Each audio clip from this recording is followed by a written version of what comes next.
Welcome, family. Sorry for the inconvenience. I had to get some things straightened out.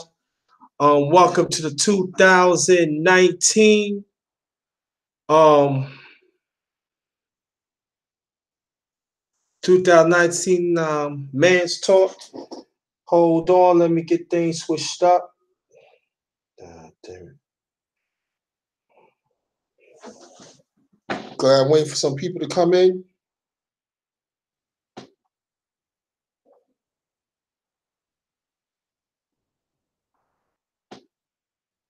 I'm waiting for some people to come in. Andre Toppin, what's good, brother? Welcome, welcome, welcome.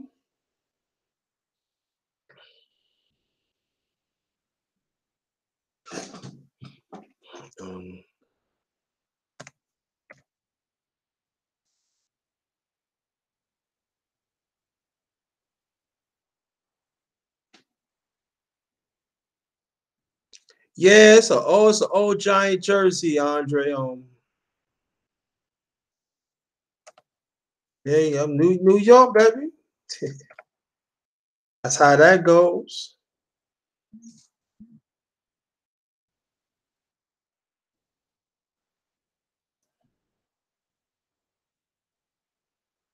Wait, these men to get in.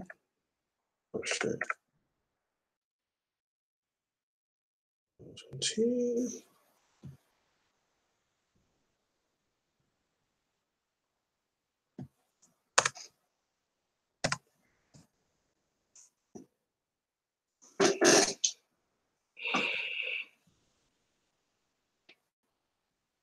Zeus the Flipper one. What's good?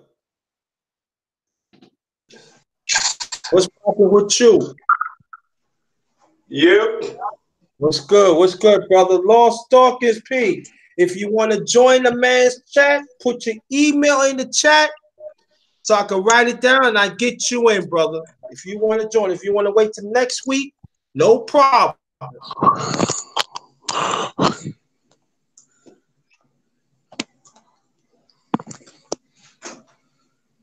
No problem. Brother, have you said that?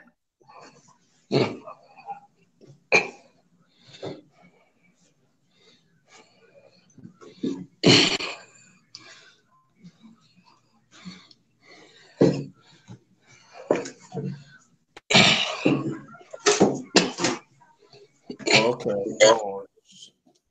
Huh?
You all right, bro? Huh? You all right? Yeah, yeah.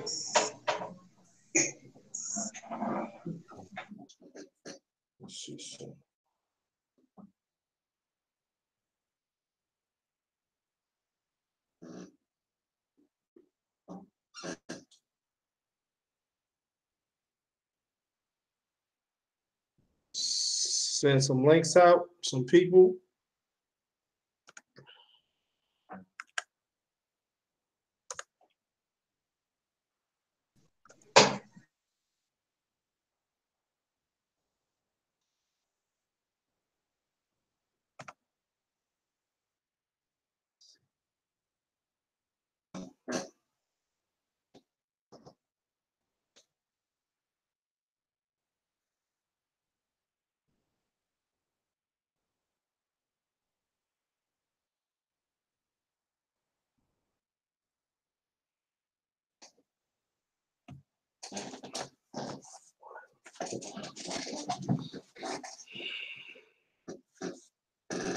Welcome, family. Welcome. Oops. Let me get this stuff.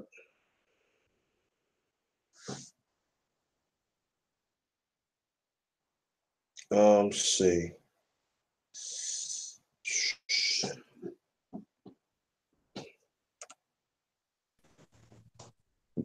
What's up, man? What's going on, one LVZ? What's good, Hey, bro? man, ain't nothing, man. Ain't nothing. Sit here uploading this video, listen to Jason Black shit. Listen, feeding Jabari, about to roll another J. Just same shit I do all the time. Everything. Yeah, I know.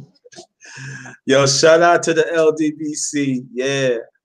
What up, man? Yeah. Got to say shouts out to the brothers. 7-8 Blood, Ticket Town. Well, Yeah. Shout them out. Shout them out. Shout them out. all of them. BO9263. I ain't seen you in a while. We still love you. Black Fight Fan TV, my brother. Mhm. Black Reality TV. Quest X. Jeff, Say Less, Dream Chase Boxing. Of course, I'm 1/3 of those three amigos, Ticket Town, and the Yeah. one LVZ. Man, it's just we out here. You shouts out to my brother Deal Town. I ain't forgot you. What's happening, man? And shout out to the underrated one, the grinder. Underrated. What's happening, my brother? What's happening, my brother? Yeah, I'm gonna let these people know. I know LB. I know him for a minute. Right. I've been known. This is not new. You know what I mean? I know Nope. LBZ. So Since the this is this. old channel when I had this actual icon up and shit. Yeah. Before the Peckerwood said I was too rude for YouTube. You know what I'm saying? Yeah. Nigga, come here, nigga. That'll be enough of your niggardry. Yeah. So I be having this man. I supposed to have man saw last night, but internet problem popped up, so we have man's talk. I be having this for the past year. Over a year, been successful. You know, trying to get more man coming, and so this is like from last night and everything, and we gonna talk about things. Us as men, we advocate for men, for men. So I'm gonna put this. I'm gonna put this out there for everybody to know that outside there's 4 things you can do. Respect me, respect my channel, respect my panel, respect the chat. You're good. If you don't, get your ass out. That's it. That's So right. that's how it is.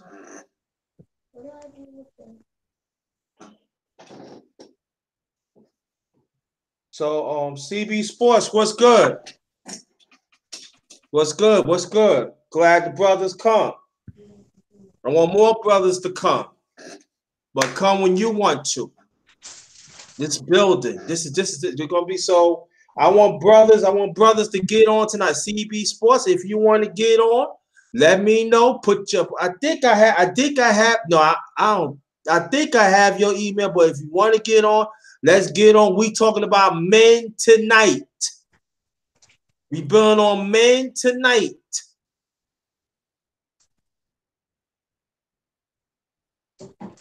Any injustices, bring it up. Anything we could be build, bring it up. CRU, come on, man. You know better than that. Up there politicking, man.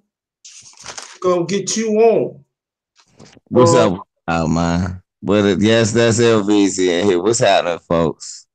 Yeah, introduce yourself.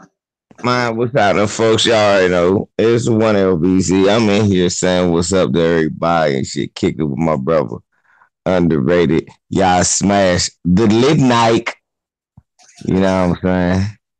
Mm-hmm. Y'all know what it is. Smash the like. We out here chilling. My brother Town Business. Shouts out to him. He called me earlier today. Was like, man, So what happened? What happened with the whole situation? What went on earlier this week, bruh? Because I was proud of you how you handled your shit. I said, bruh, that shit was totally not supposed to happen.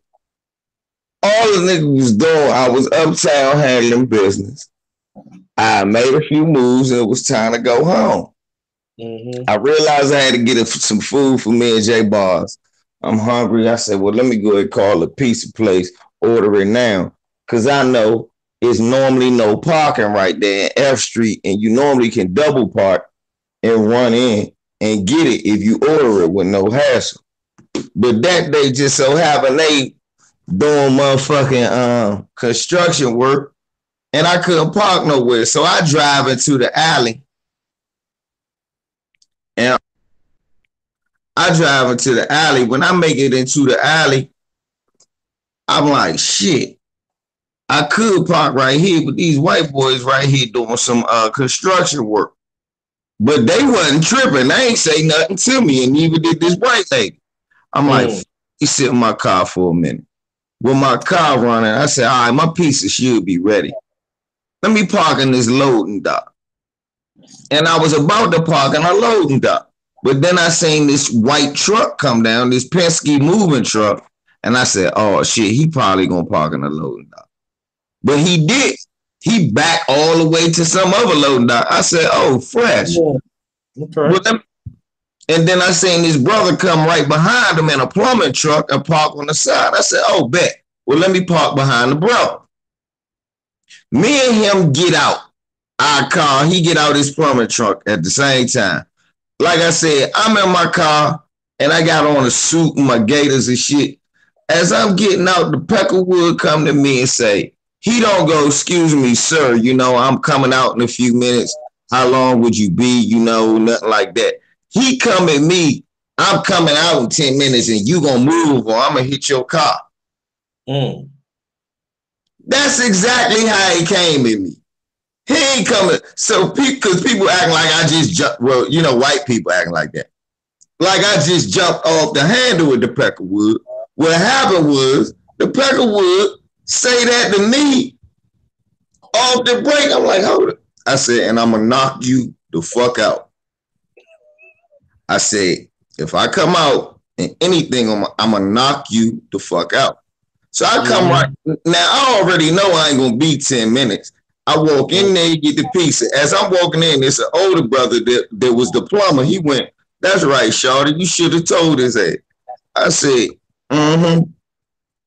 But I felt some type of way that he came at me like that. Mm-hmm. So when I came back, that's why I cut my camera on because I know that's a white boy. If I jump on him. Y'all didn't see the beginning when that motherfucker said he was going to hit my car. So I was trying to get him to say that shit again. But then when I walked up on him, he did the sir, and all that shit. And that shit just got my goat. So fuck that. And all y'all pussy ass niggas that talk about I would have slapped him.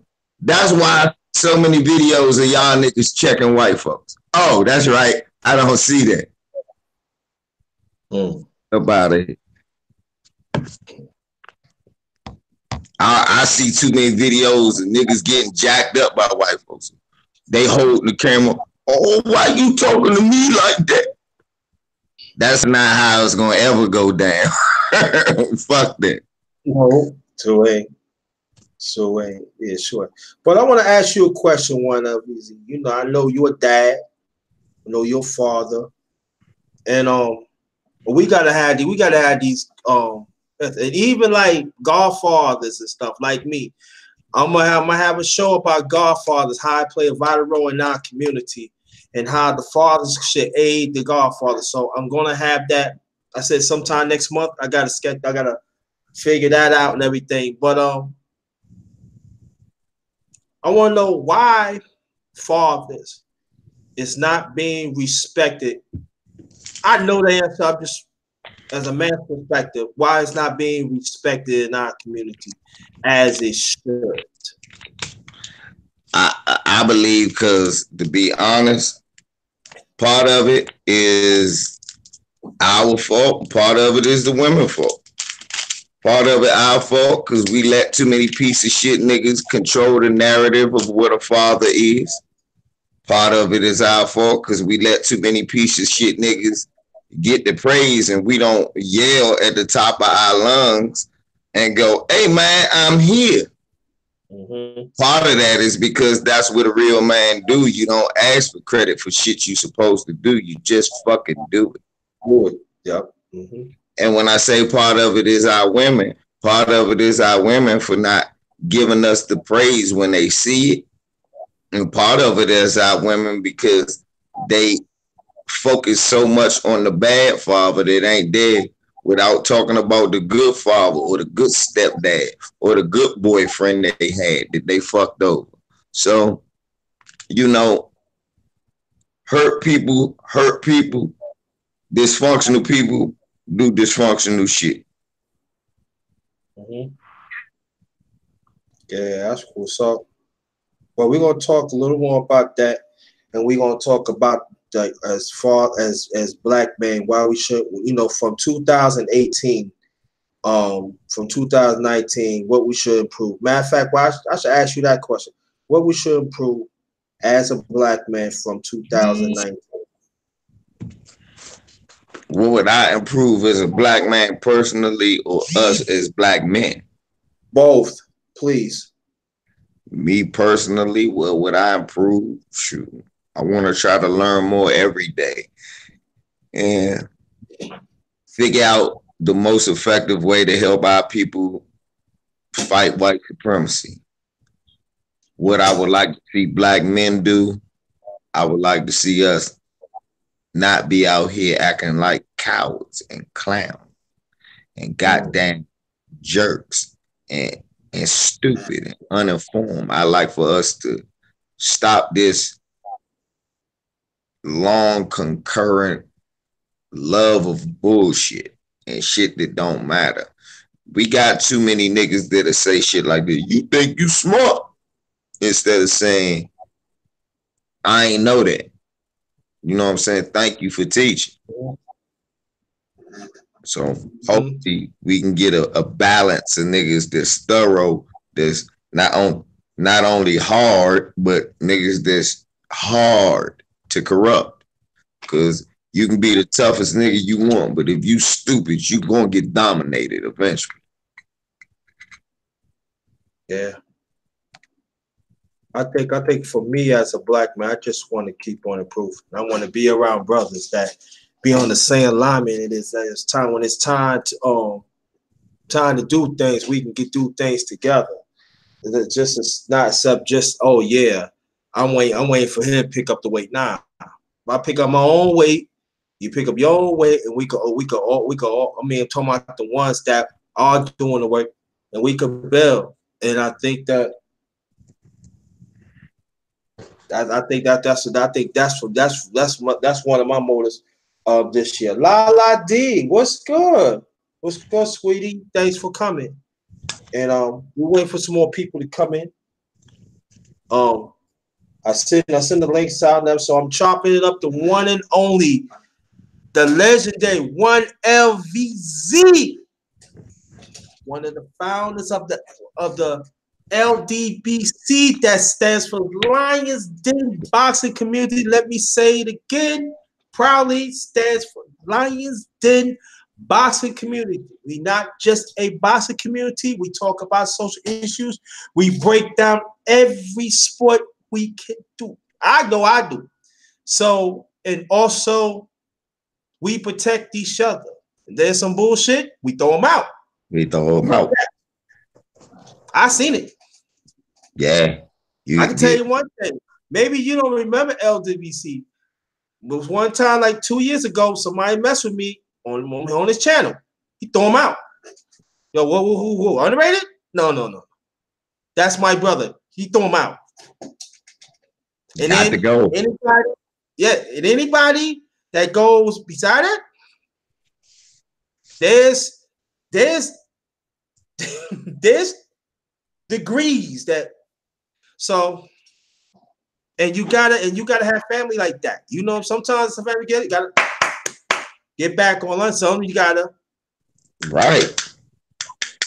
shit. I got family hit me the other day, right? He want me to come to his birthday party and shit. I love him to death. But no, why not? Brother, we on different paths, man. You out here, you want me to lick boots. And and that's just not, I can't lick boots. You know what I'm saying? I'm so much past that now, man. Me licking boots, man, I can't feel right. You know, the worst thing about people be talking about woke, this how you know when you woke. When you realize the shit you used to do so easy really ain't as easy anymore. Like, it'd be a time I could go to work and it was some shit that I thought was racist and it took me a second to say it. Now I know it's racist and it don't take no time to react. Mm-hmm. Or shit would go over my head when I was younger. Mm-hmm. But legendary Top Cat. Watch out for your link. I'm sending it to you right now. Give me some time. Muhammad is the one. Watch out for your link. If you ain't get it, let me know. I'm sorry. Go ahead. Sorry. No, ain't no thing, bro. Ain't no thing.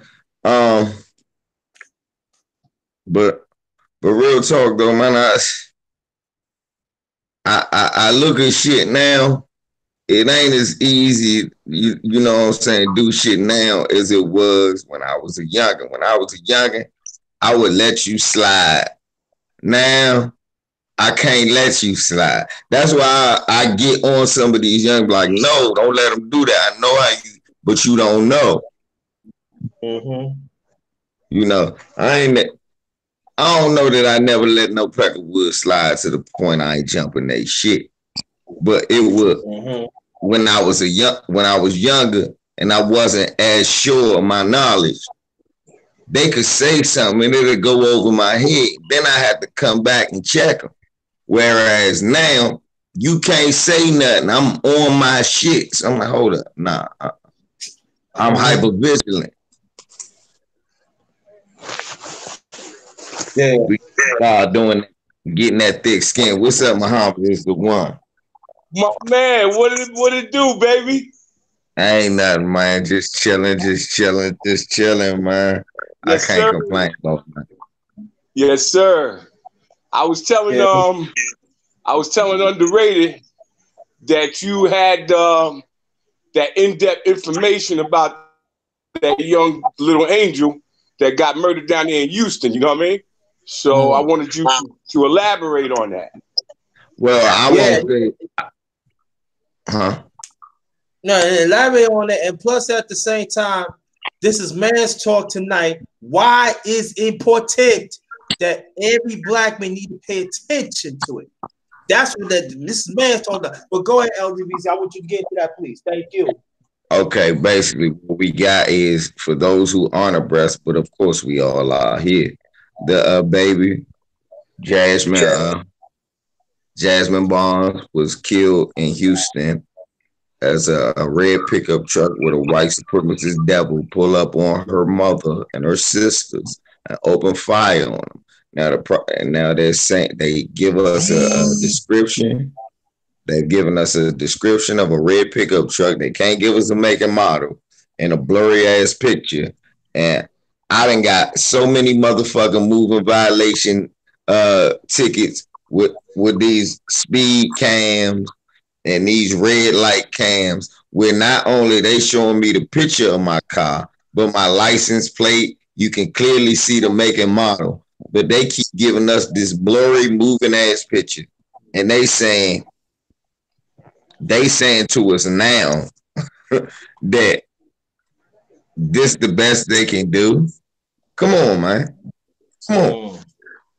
They saying that this guy was driving around in a red pickup truck with no tags. What state do you live in, Muhammad is the one?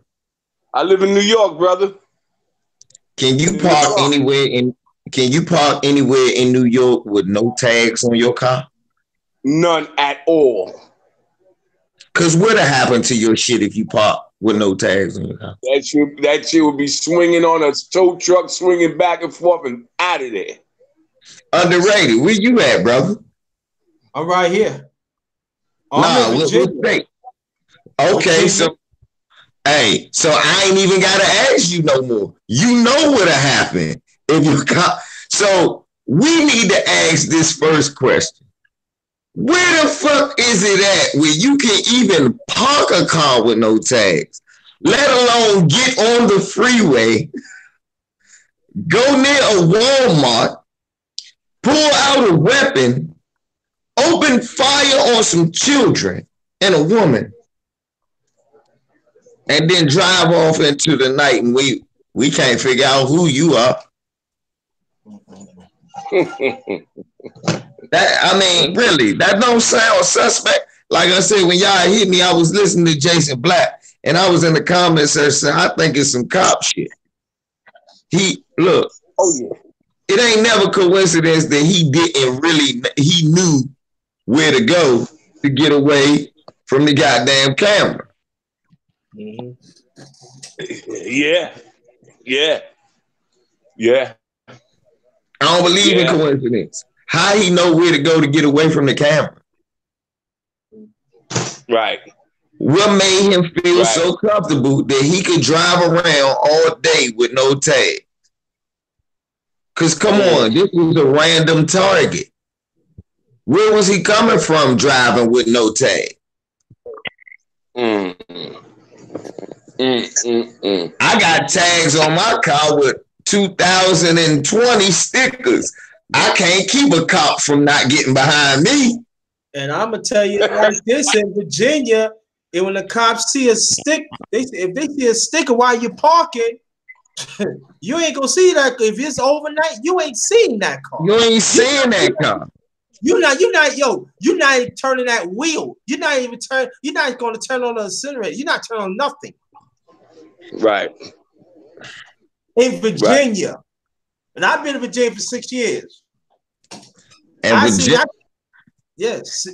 Yo, and Virginia ain't no worse than no motherfucking and Virginia can't be worse than fucking Texas. Come on. I heard. I got a friend that get away with that shit in Virginia. You can't get away with it in Texas. And his white ass shouldn't be able to get away with it either. No. Wow. I ain't never seen that.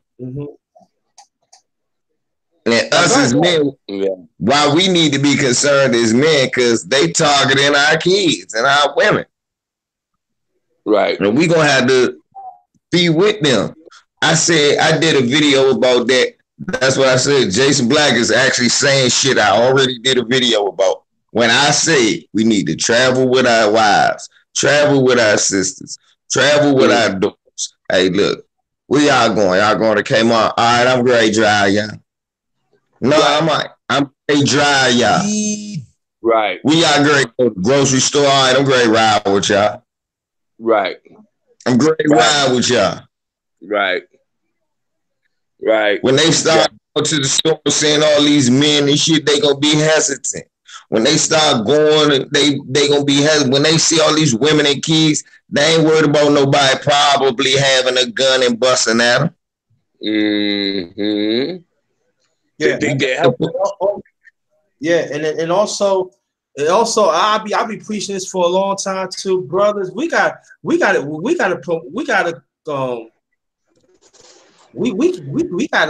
patrol our community. Forget all that. Not waiting for no system. We got to patrol our. I give you case in point, LVZ, and Muhammad is the one. Yeah, go, yeah. You got it. Go ahead. Come on, legendary. And I'll tell you like this: when I make my walks, see tonight I ain't get a chance to walk because I'm doing a man show. But usually every night I be taking my walks around the corner. And I be seeing little kids be hanging. I be saying, do you have identification on you? No, you need to get in the house. Because the cops taking you and they giving you Trump charges talking about that you caused a crime. And there's many I had to put myself online like, yo, that's my son. That is my son in the community. Come on, come back to my house. Call your mother, father, whatever. You tell them to pick you up from here. I had cops follow me with the kids. Y'all coming to my house. Well, we hungry. Don't worry about it. We walk to 7-Eleven. I get you some food. You walk back to my house, and I make sure I charge it. Yo, make some calls right now. Right. That's Come right. get your kid. Fuck yeah. Nah. We gotta realize that all these kids is our kids, man. That's Yeah. right. We gotta take control of our community. These are our kids. Right. And if the Right. parents do not, and I'm gonna talk to the women too. Don't get mad when a black man wants to take care of the community. You can't get mad at that. Right. You don't have no right to talk to my kids. Well, where you at? Where you at? Exactly. Hey, that's real. Look, I just had that not too long ago. My nephews, my niece outside playing, these kids come, they end up want to try to start fights. I'm like, nah, y'all not about to do all that shit. I'm like, look, what y'all about to fight over a playground that they was on before y'all got there? Leave people. Nah, I want to fight him for what? I said, boy, go take your either sit there and go play or take your little ass in the house. Whatever. I go get my brother. I said, go get him, and I kick you in your little ass in front of him. Go get some man. Go get some man, little boy. I said, go get somebody grown. Because if I grab you, I'm going to kick you in your little ass, and your mother ain't going to understand why a grown man and just lost the shoe up a little boy's ass.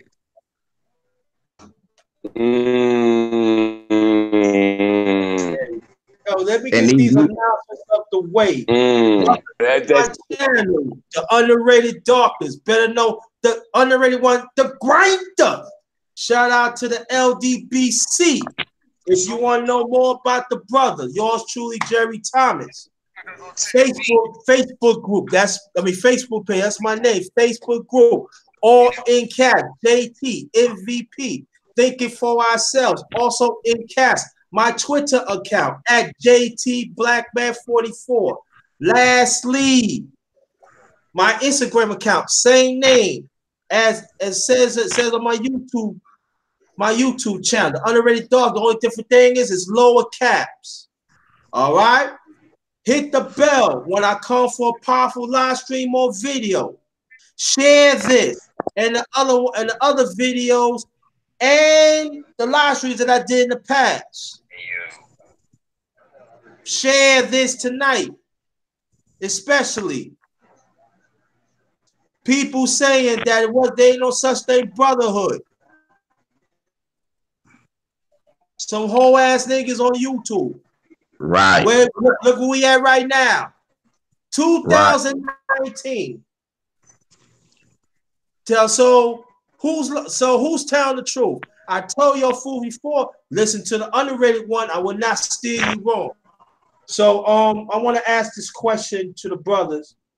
Now 2018 has passed, and is the one. And then after that, one LVZ. Tell me what we did wrong as black men. It doesn't have to be us. I'm just saying what you see in the LDBC, and after that, how do we improve as a brotherhood as black men, or maybe men? Period. I hate man. So at you, Mom is the one. Mom, where you at, brother? Mom's the one. Go ahead, bro. You go ahead, Wesley. Go. What I think we did wrong, well, it's a plethora of things. I think we left Colin Kaepernick hanging. I think a lot of us as black men left. Hold on, Mom is the one. Let LVZ get it, and then you come through. I was saying, I think a lot of us left Colin Kaepernick hanging. Yeah,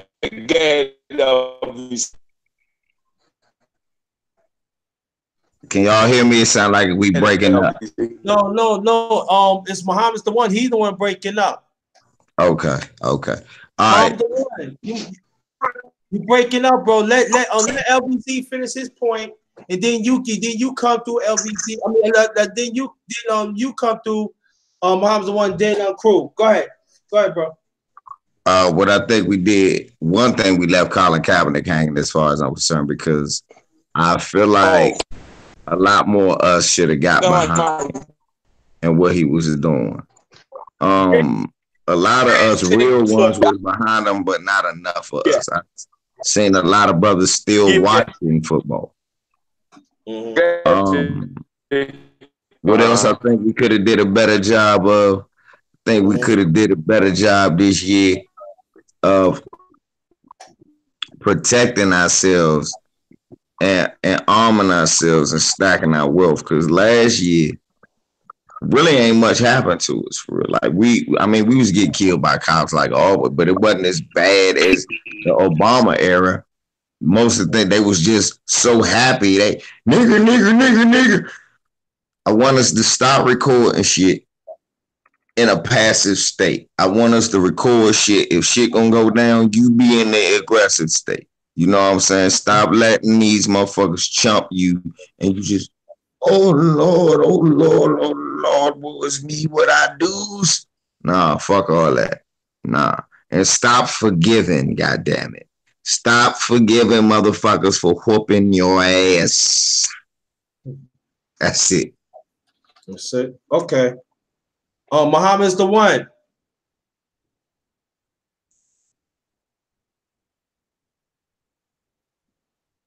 Oh, go ahead, crew. Welcome, brother. Hey, what's up, JT? What's up, Muhammad? One LB. What up, crew? Yeah, chilling. Same question. What's going on, boy? I ain't catch the question. What was it? Okay, I'll switch it up then. What we did wrong as black men, right? As black men, and how do we improve this year? Well, it starts I think with the individual. We got to, I mean, you can't help anybody else till you help yourself. You gotta, like they say on the airplane, you gotta put your mask on before you put somebody else's mask on and try to help somebody else, because you can fall out yourself. So right. Like Neely Fuller, everybody there, they talk about building institutions, right? So the first institution is you and your family. And then you get more like-minded people. So like what we started, last year, a few years ago, and everything is building with like-minded people. We got to find like-minded people to build with and start the little small institution. Your panel right here, JT, is an institution. LVZ, his panel is an institution. When we link up and everything, that makes bigger institutions. And then we can start doing things on the ground. But it does start first with the individual doing things on the ground himself, and then getting with like-minded people. That's just my opinion of it. Okay, now let me stay right there. I'm gonna stay with you. Now, the things that you see throughout social media, like LVZ, he was saying that the one thing that we didn't do enough, that we did not support Kaepernick enough. And that point, I do agree on that. I think that some of us brothers, we just want to weed away. It was at times that we let him be by himself and everything. How do you feel about that? Part of me thinks, he was a plant. It was just something just to stir up some controversy. But on the other hand, even so, we should have been on code. And, like LVZ said, stood behind him. I got my Kaepernick jersey right around the corner. So I got that. So I stand with Kaepernick, on the police brutality and all of that, the injustice and the racism and stuff. But part of me also still thinks it was how they come with them feel good movies like The Help and No, but they don't come with feel good movies that interrupt their damn society. I get tired of that talking point. That makes absolutely no sense. That comes from the same line as Suge set up Tupac to get himself shot. White people ain't gonna upset their own apple cart. That's just foolish. Stop that. No way are white people gonna put some. Hey, you know what we're gonna do? We're gonna take Colin Kaepernick and sit him on the sideline and take his job, and then we're gonna do that to everybody else. No, that don't even. And then behind that, we'll galvanize black people who realize that, damn, they've been standing up the whole time for a bullshit song. That makes perfect sense. Then half of the NFL, I mean, really, think about what you're saying, and then think about most of the backlash that they have. You done lost sponsors, you done lost money, you done lost lifelong fans, a lot of them, from both sides. You done took a PR hit. Every time anything go wrong, the first thing they bring up is Kaepernick. If this was a plant, this ain't no plant, nigga. This a weed. Come on, man. I need us to think smarter than that. For real, that nothing make. If that's Kaepernick jersey, I don't care, but you also fit. Okay, that's like the nigga saying that I got a Muhammad Ali poster on my wall, but he was scared to fight in Vietnam. You can't have it both ways. Yeah. It's just, we gotta understand what you say, Elvis. They tell from right or wrong. We gotta stop in boots of what's going on instead of the action for what it is, the history about it. Am I correct? That's what I think. I mean, we've got a precedence to this thing. Muhammad Ali had backtrackers back in that day. If you go back in that day, I talked to my pops. My pops would tell me it was dumb motherfuckers saying, "Oh, that nigga just was scared to go to Vietnam." Mm-hmm. But he ain't standing up for us. Oh, they just did that. So hold up, let me get this straight.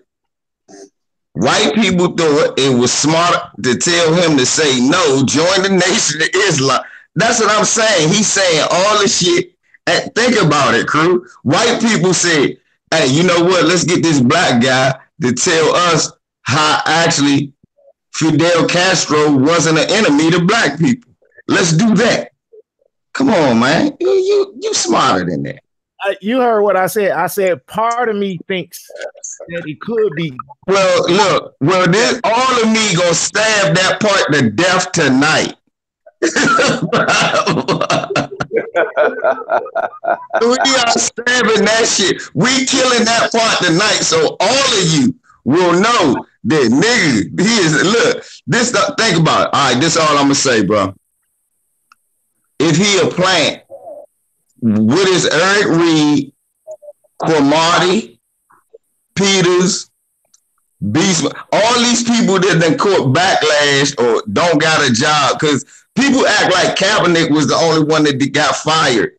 Almost everybody who wasn't an all-star got fired, even Eric Reed. And look what he going through.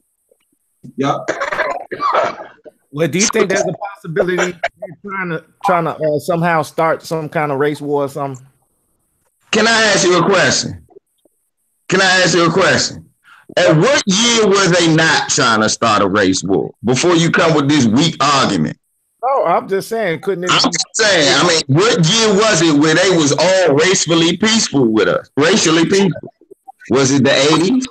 The 60s, the 50s, the 20s? Which one? What year didn't they kill niggas? And try to start a race war and preach it was going to be a race war? It was the 80s, like 2085 BC, before they damn existed. I was about to say, when they did, look, I was about to say, they weren't here then, crew. Everybody looked like everybody on this panel. Look, the closest to a white man is Muhammad is the one because he lighter than everybody. Yeah, and people forget that it was the light skinned and a lot of mulatto people that was going the hardest in the black rights struggle. You know I say that all the time. The biggest coon niggas be the niggas eye complexion. The realest niggas be Muhammad is the one. Yeah. But I'll take it on a local level. Okay. Remember the Eric Gardner strangling, right? The murder, right? Okay. Mm-hmm. Now he's from my old area in Staten Island. I Now like check how you this out. said that too. Just real quick. The Eric Garner strangling. Right. So now I called the open line, which is a radio show that comes on Sunday mornings. They were talking about it. So Bob Slade said, "Oh, so what you would have done?" I said, "Look, the fact that that man was getting strangled and people were walking by and to do nothing about it? Are you kidding me?" I said, "Had that been me walking by, we would have rumbled. I would have rumbled." He said, "Oh, well, you would have got arrested. So what? Look, So look, Muhammad. Now think about what you just said and think about what he said. What you just said was, okay, a man will be alive right now. And they right, went, man, you will get in trouble. He should just die. They ain't realize that's what they were saying. exactly, and that's where we went wrong because of the fear. See, it's like Minister Farrakhan said, it's not the white man, it's the fear of the white man. You understand? It's the fear. And we have to stop that, man. We have to stop that, man. Because I had it coming up on Staten Island where they was calling niggas and trying to chase it. I said, man, I'm not running. We're gonna rumble in the jungle. And my boys used to look at me like I was crazy. They was like, yo, man, you crazy, man. Yeah. I said, well, guess what? Somebody's going down at this piece. It ain't gonna be me.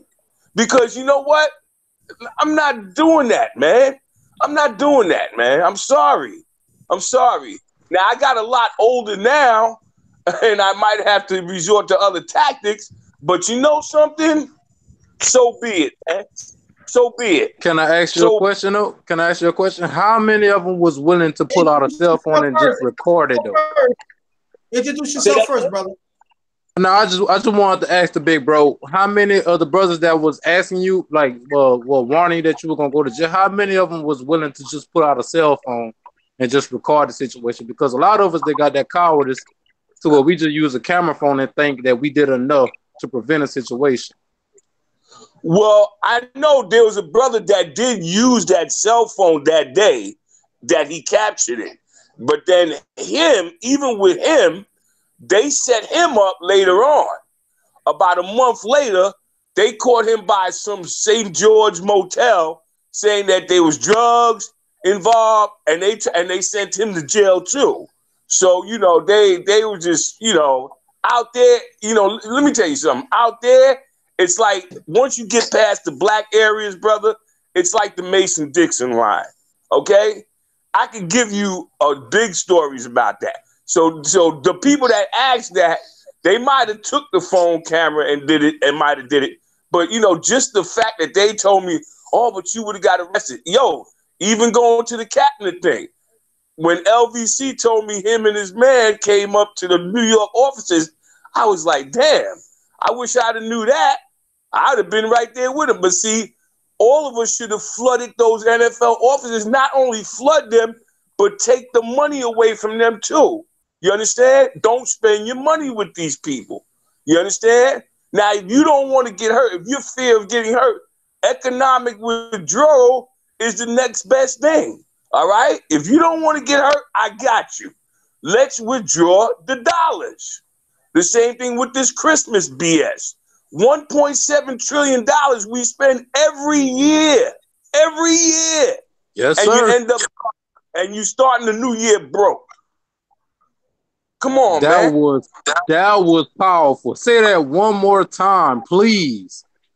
$1.7 trillion a year we spend from the black community on these merchants to get rich. Okay? And they laughing at us. And then you start the new year broke. In the red. And then you got nerve enough to lie to your kids and say that a white man brought you the presents. Some jolly fat man that came down the chimney. And you know what? And that doggone no good white man, he's a pervert. So he want that He want to see what the young black girls, young black boys sit on their laps. Little dirty bastard, little geezer. Right. And also, Right. one thing too, we still never learned to transform those dollars into our dollars as entrepreneurs. We Thank you. become a bigger consumers. That's right. That's right. And I'm talking about us as black men. Yeah. I gave some advice to 4 17-year-olds the other day around my neighborhood. I sat them down and I said, hold up, man. All you dudes is wearing them Jordans, right? They said, yeah, yes, sir. I said, how much did those sneakers cost you? Oh, man, it was $350. So I said, let's do the math. Let's do the knowledge. Do you know for the 4 of y'all could have put your $350 aside a piece, go to Nike and invest in Nike stock. By the time I said, how old are you guys? They're 17. You're 17? Okay. By the time you hit 34, you'll have $250,000 on you after you invest in Nike stock. They were like, what? Nobody never taught us that. I said, well, you better start learning because you're being a consumer instead of owning it. Okay? Yeah. And part of being a man, you gotta cook for yourself. That's Self-made, all no sodium. A bacon cheeseburger, turkey burger. All right. Turkey. That's my shit. I be eating turkey bacon, turkey burgers, bruh. There you go. Yeah, man. Then on the fries, I cut up some turkey on the fries. I cut up some turkey Italian sausages. Then after that, to spice up a little bit, put some shredded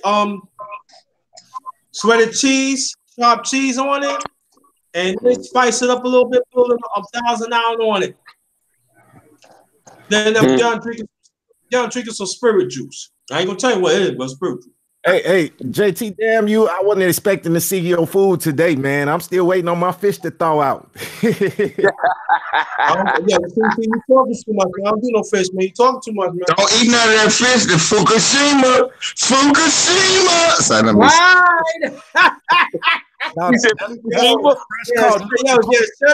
Shout out to Radical Sister. Word, she be on there for a minute.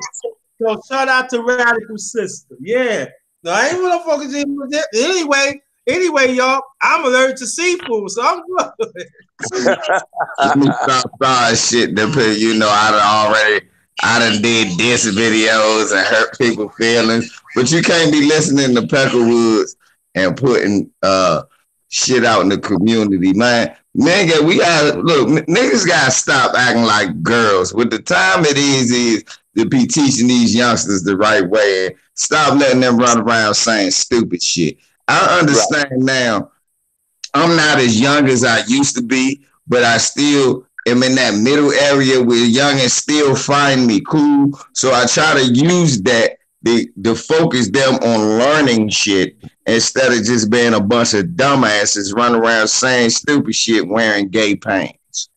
LBZ, I want to ask you a question. And I always want to ask you that. Now, this is Man's Talk tonight. And I want everybody here to be on the panel. I remember that a few months ago that you videotaped taking your family on vacation. And I want to know, as a black man, why it is so important when a man take their kids on trips. It's not just the first time you've done it a few times. Explain to people as a black man why it's so important to be that. Well, you know what, brother JT, I'm glad you said that because it is extremely important. My oldest son, Charisma, he might be a bonehead, but he can't say his never dad. Him and his dad ain't never spent bonding time together. They haven't been out to see what else this world has to offer, see other places, interact with other kids, just to have a different atmosphere, breathe new air, give them a chance to see that, you know, this world is surrounded by trappings where our kids are under constant attack. And as black men to give our sons and daughters some refuge and a little peace of mind, it means a lot. It stays with them forever. You know what I'm saying? I mean, the biggest thing I can remember about my dad, right? I went to Canada, Florida, Georgia, Pennsylvania, all of that, but I never went with him. I always went with the school. I was an honor student. They would let me go with the school, and he would go. Well, I never been nowhere, but you can go, and that always stuck with me. So when I got older, I realized I wanted to spend that time with my son, so we could do things together, and we could see things together. We had that bonding experience. That's gonna stay with him forever. You know what I'm saying?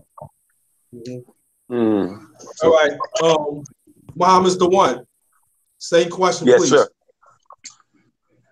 Repeat that question again, sir. Why is so important?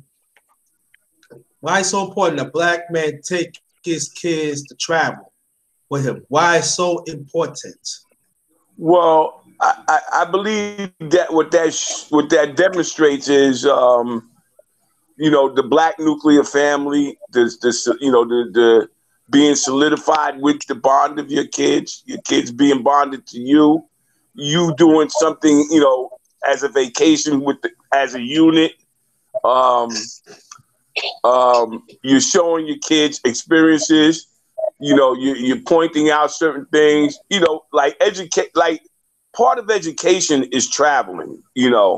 I guess it's a good 65-70% of your makeup. What you see, what you experience. Because like LVC said, his father never went anywhere. There's a lot of people in my neighborhood that never been off the block. So that's their world. Okay. So when you're able to take your kids somewhere, that not only enhances, them as a person, but it kind of raises their level of consciousness to the point, well, wow, there's a different world out here. So I believe that works in favor of the kids because now they're getting like a 3-for-1 deal now. Okay. And it's all positive because they're seeing something different now. You get what I'm saying? They're seeing something than the ordinary. Okay. And their world is not there just around their block. Because anybody could be king of their block. Okay? Anybody could be king of their block. It's when you go out against the rest of the world, that's where you test your mettle. Okay. Jacquel, same question, please. Oh man, my fault. I was distracted. I was talking to my sister and that be in the chat. What was the question? I'm sorry. Why is so important that a black man take their kids on trips? Oh, it's very important. It's very important from a trivia standpoint. You need to let your child know. You need to know a lot more surrounding than just his neighborhood, so you can know the world is bigger than just his 2-block radius. That way, you're gonna be raised up in. For one, for two, you get to experience a lot of different situations. You get to experience racism for the first time in different areas. You get to meet new people. You get to see new opportunity for yourself. It's very important to take your child on trips and like camping trips. That's awesome. Teach them how to live off of the land. You teach them how to be one with nature. All that's important. It's bonding time that you have with your child as well. You learn a lot about yourself and you learn about with your father as well whenever you go on those type of trips like that with your pop. I used to love going on trips with my pops. I learned a lot about myself and him and how to be a man and a lot of things. So I think a lot of us should take time out and take our children on trips and stuff like that. Okay, cool. Same question, crew. Well, I think it's because y'all might know my daughter. She's in Ghana right now. I stayed down there with her for 3 years. She was up here with me in Chicago pretty much all her life, and but just like Jaquel said, the traveling time. That's what 9-hour flight plus another 9-hour flight plus all the time in the airport and whatnot. That's just me and her bonding. I always used to take her with me everywhere anyway, you know. Mm. But it's like the bonding time, the seeing new places together, like for the first time. Wow. Hey, daddy, I didn't know they had this. Nah, me neither, little girl.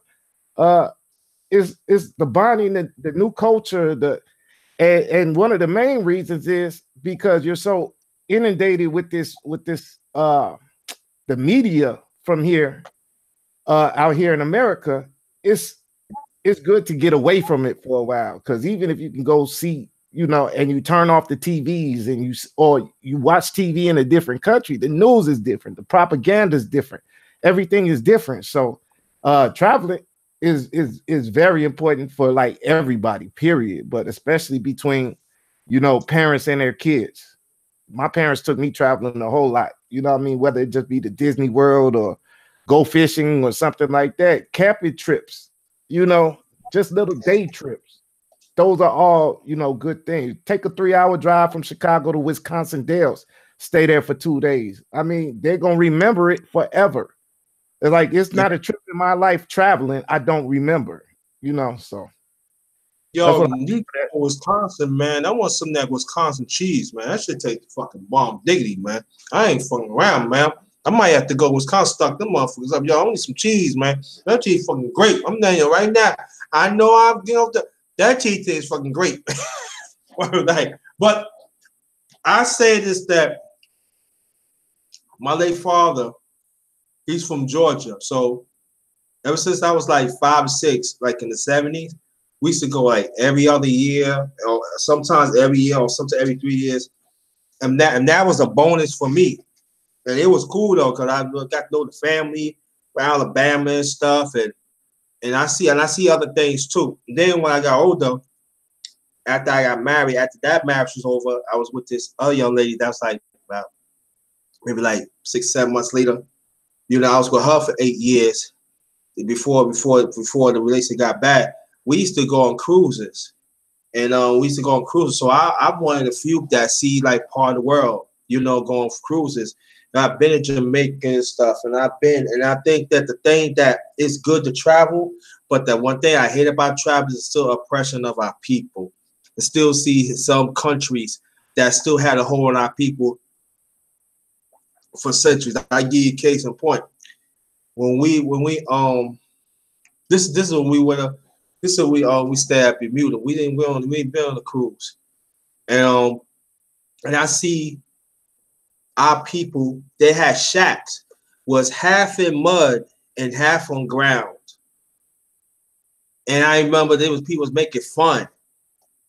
Now I say funny. I want to say funny, and I didn't mean talk about the excellence. She just was not culturally inclined.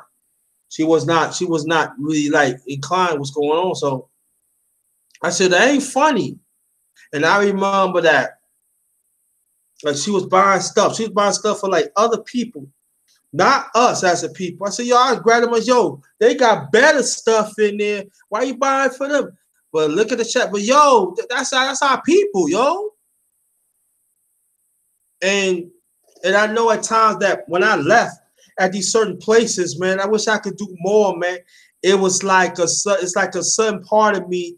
It's like ripping a part of me, yo. And I'm never gonna forget that. And I knew at that time as much more work we could do as a people globally. And I remember there was this lady, like I bought something. She said, "Thank you so much for buying something." And it was a shirt. Just said Africa, United States, let's build together. And she gave it to me for free, but I said, nah, here it is. I gave her 20 spot. Nice. Sometimes when I get home, I think about that. Sometimes I get teared up because of how people was treated. But like I always say, we resilient people. Mm-hmm. But us as black men, man, I'm saying like, I be thinking like, yo, shit is sweet, just the United States. Hey, yo, it's critical, man. I see grown ass men being on a black man because Yeah, I seen that shit just recently. yeah, Recently. I Bro, seen. Hey, bro, they just hit me up with a joint. I gotta help Sister Lisa out on this joint real quick. Okay. All right, family. Good chopping it up with you though, man. Hit me up. We can do this again though. Oh, definitely. LBZ, before you leave, man, I want to hit you up sometimes, man, so we can do some sports. I do have a sports channel with She Stay Sleep that sometimes I want you to participate. All right, brother. Every Monday night, 7 o'clock p.m. Eastern time. Okay, well, shit, hit me up. Yay. I got you. Thanks a lot, LBZ. Bet B1 family. Love y'all. Peace. Love you too, man. See, peace. Shout out to the LDBC. My brother, the one and only one LVZ. And we gonna keep this thing going. Hey, Muhammad, you be dropping off, man. What kind of service you got, man? You got come on, you got that penniless, thing, man. Hey, Jaquel, how's the brother doing? Oh, I'm cool, man. I'm blessed. I'm breathing. I'm good, man. That's good to hear. We're gonna you and crew right here. We're gonna get Muhammad's the one back. Cause sometimes he dropping his thing. But I want to ask you a question. Matter of fact, how old are you, Jockwell? I'm sorry. I'm 31. Hey, you're old man. All right. How old are you, crew? 37. Dang, y'all some old young old hag. Let me stop. I got the nerve to talk about it. I'm going on there 53, man. Yes, I am 53. Nah, man, I wouldn't have gave you no 53. Not 53 of them things. Old bro, man, 53, man. I sometimes feel it, man. I get up, I might need some Bengay, but Man, salute, man. You taking care of your body because you don't look no 53, bro. Salute. Thank you. Appreciate it. I'll be 53 in June. I'm 52 now. Man, I wouldn't have gave you no 50s, man. I wouldn't have gave you no 50s. Oh, yeah. J Dog, if you want to get on the panel, let me know. But I want to ask your brother a question. J Dog, if you want to get on the panel, drop your email in the chat and I get you on, because I definitely want to talk to the brothers, because you legal? Let me stop. I'm being bad. I be bad boy. Sometimes be bad boy. No, but I want to ask your brothers a question. And so sometimes, man, so you gotta have fun sometimes. Everything cannot be serious. That's a fact. You can't be serious. Listen, we already know we're in the battlefield of every level in this world. We have to understand that. Sometimes you gotta, man, I crack a joke. You look stupid. I'm gonna tell about you. Let me shut up. No, but I want to ask your brothers a question. Wow, Victor, that is a long doggone email. Damn. Do you have a short email? Let me tell you. Hold on, I'll be get to you, Victor. I'll be get to you. Okay, I'm gonna get to your brothers. Don't worry about it. Well, I want to ask your brothers a question. As y'all being your 30, on crew, you pushing 40. But how old are you again, Jocko? You say 31? Yes, sir. Don't say it like that, JT. Don't say it like that. No, listen. What did you say like 2 months ago, crew? Damn, you're old fart. You remember that? Got him. Now you don't like that. It all blends together. You old 40 Johnny Walker Red. You him. I just fuck with you. Now, but also someone ask your brothers a question. I will get to your chat, Victor. It's gonna take me time to write that thing down. So you gotta bear with me. And J Dog, I got you. Don't worry about it. The darkness got you. But I want to ask your brothers a question. As y'all being in your 30s, right? I consider y'all family, right? It's safe to say that, right? Yeah, that's a fact. That's a fact. Part of the darkness family, right? But I want to ask your brother a question. I know y'all be hearing a lot of dumbness from brothers that is 30. Am I correct? Yeah. Yeah. Okay. I Now, concur.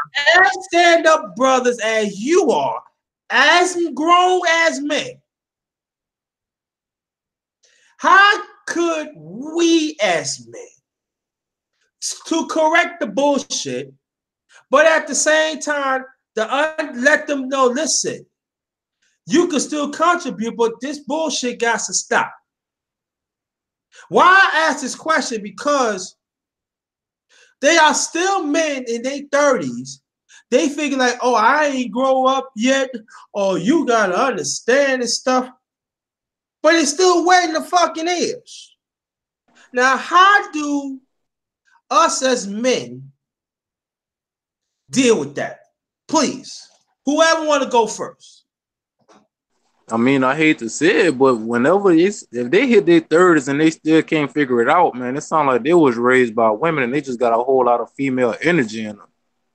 I mean, when you hit your 30s, you got to have your life mapped out already. But as far as in terms of dealing with them, I mean, if they're not willing to sit up there and admit to what they messed up at in their 30 years plus, if they can't admit that they're wrong and they're not allowing you to help them out in that situation, you just got to cut them off. That's a lost cause.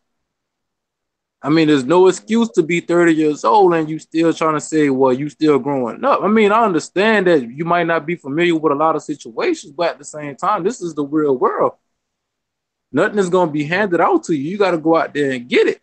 So if you looking at me to give you a handout or hold your hand in life, I can't do it. I got to live my own life as well. I'm still trying to figure a lot of things out. So just saying like you in your 30s and you still haven't grown up yet, man, that's an excuse that can't be excused at all. Okay. Okay, same question. Yeah, well, they say men don't mature fully till they're damn near 40. I agree with Jaquel. He said, they're probably raised by only women, never had no masculinity, no discipline in their lives and stuff like that. So on one hand, a lot of them could be a lost cause. On the other hand, panels like this, panels like BGS, that will help to guide the people, or even those that are of like mind like us. It sharpens us up so we can go out in our various locations, our various neighborhoods, and start teaching these young men somehow. All of us probably got somebody that we could help out personally if they get with the program.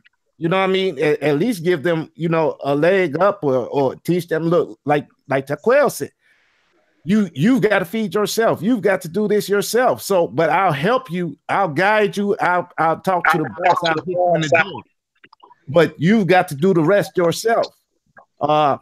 Barring that, do what them white folks do with their badass little boys or whatnot. Send their ass to military school. Throw them in the military. And that'll get them some discipline to where at least when they come out, they'll have them a job, they'll have them some money for a house, you know what I mean? Some skills that they can use and some discipline. So that's my thoughts on it. Okay, cool. Welcome back, brother Raul. Oh yeah. Do you hear the question, my brother? Say that again. Do you hear the question?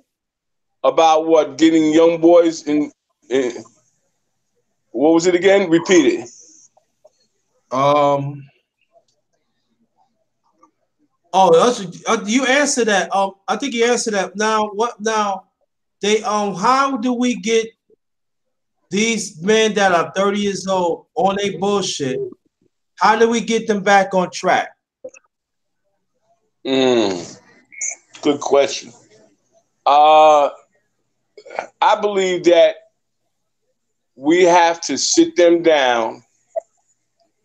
First of all, give them the jewels of life, number one. Return to having knowledge of self, number two. actually let them know what their purpose in life is. Because let's be real, um, a lot of them came up in an educational system that didn't benefit them. Not making any excuses, but all they learned was European history. So when you go to the formative years of schooling, and I've used this metaphor before. You have two little boys, one white, one black. They go to school. They're 3 years old, whatever.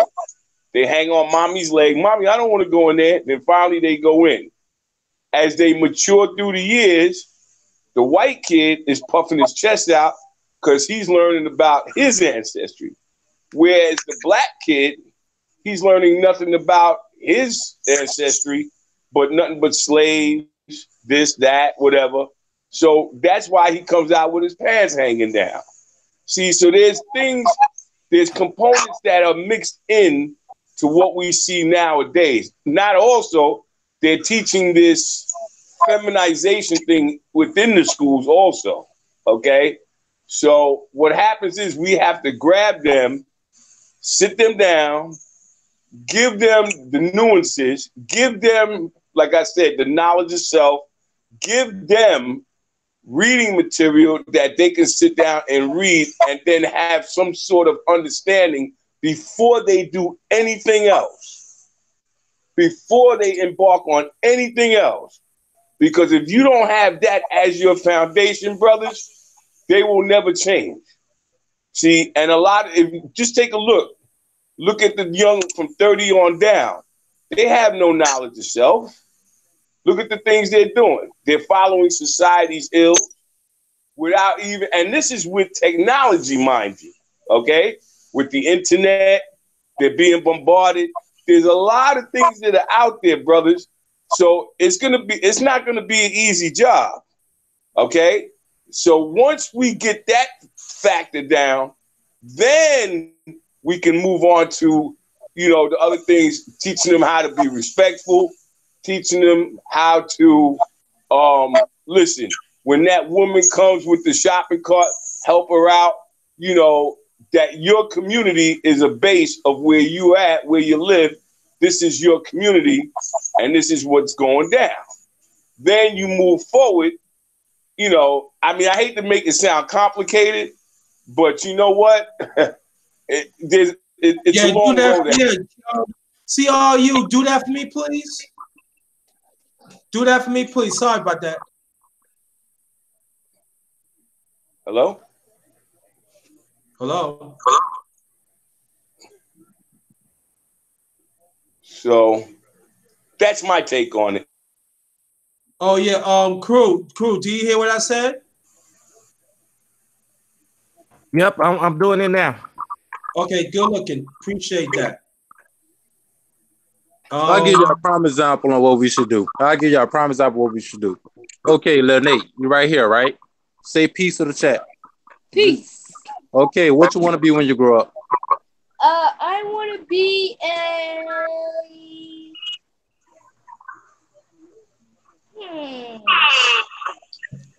Okay, get it fixed.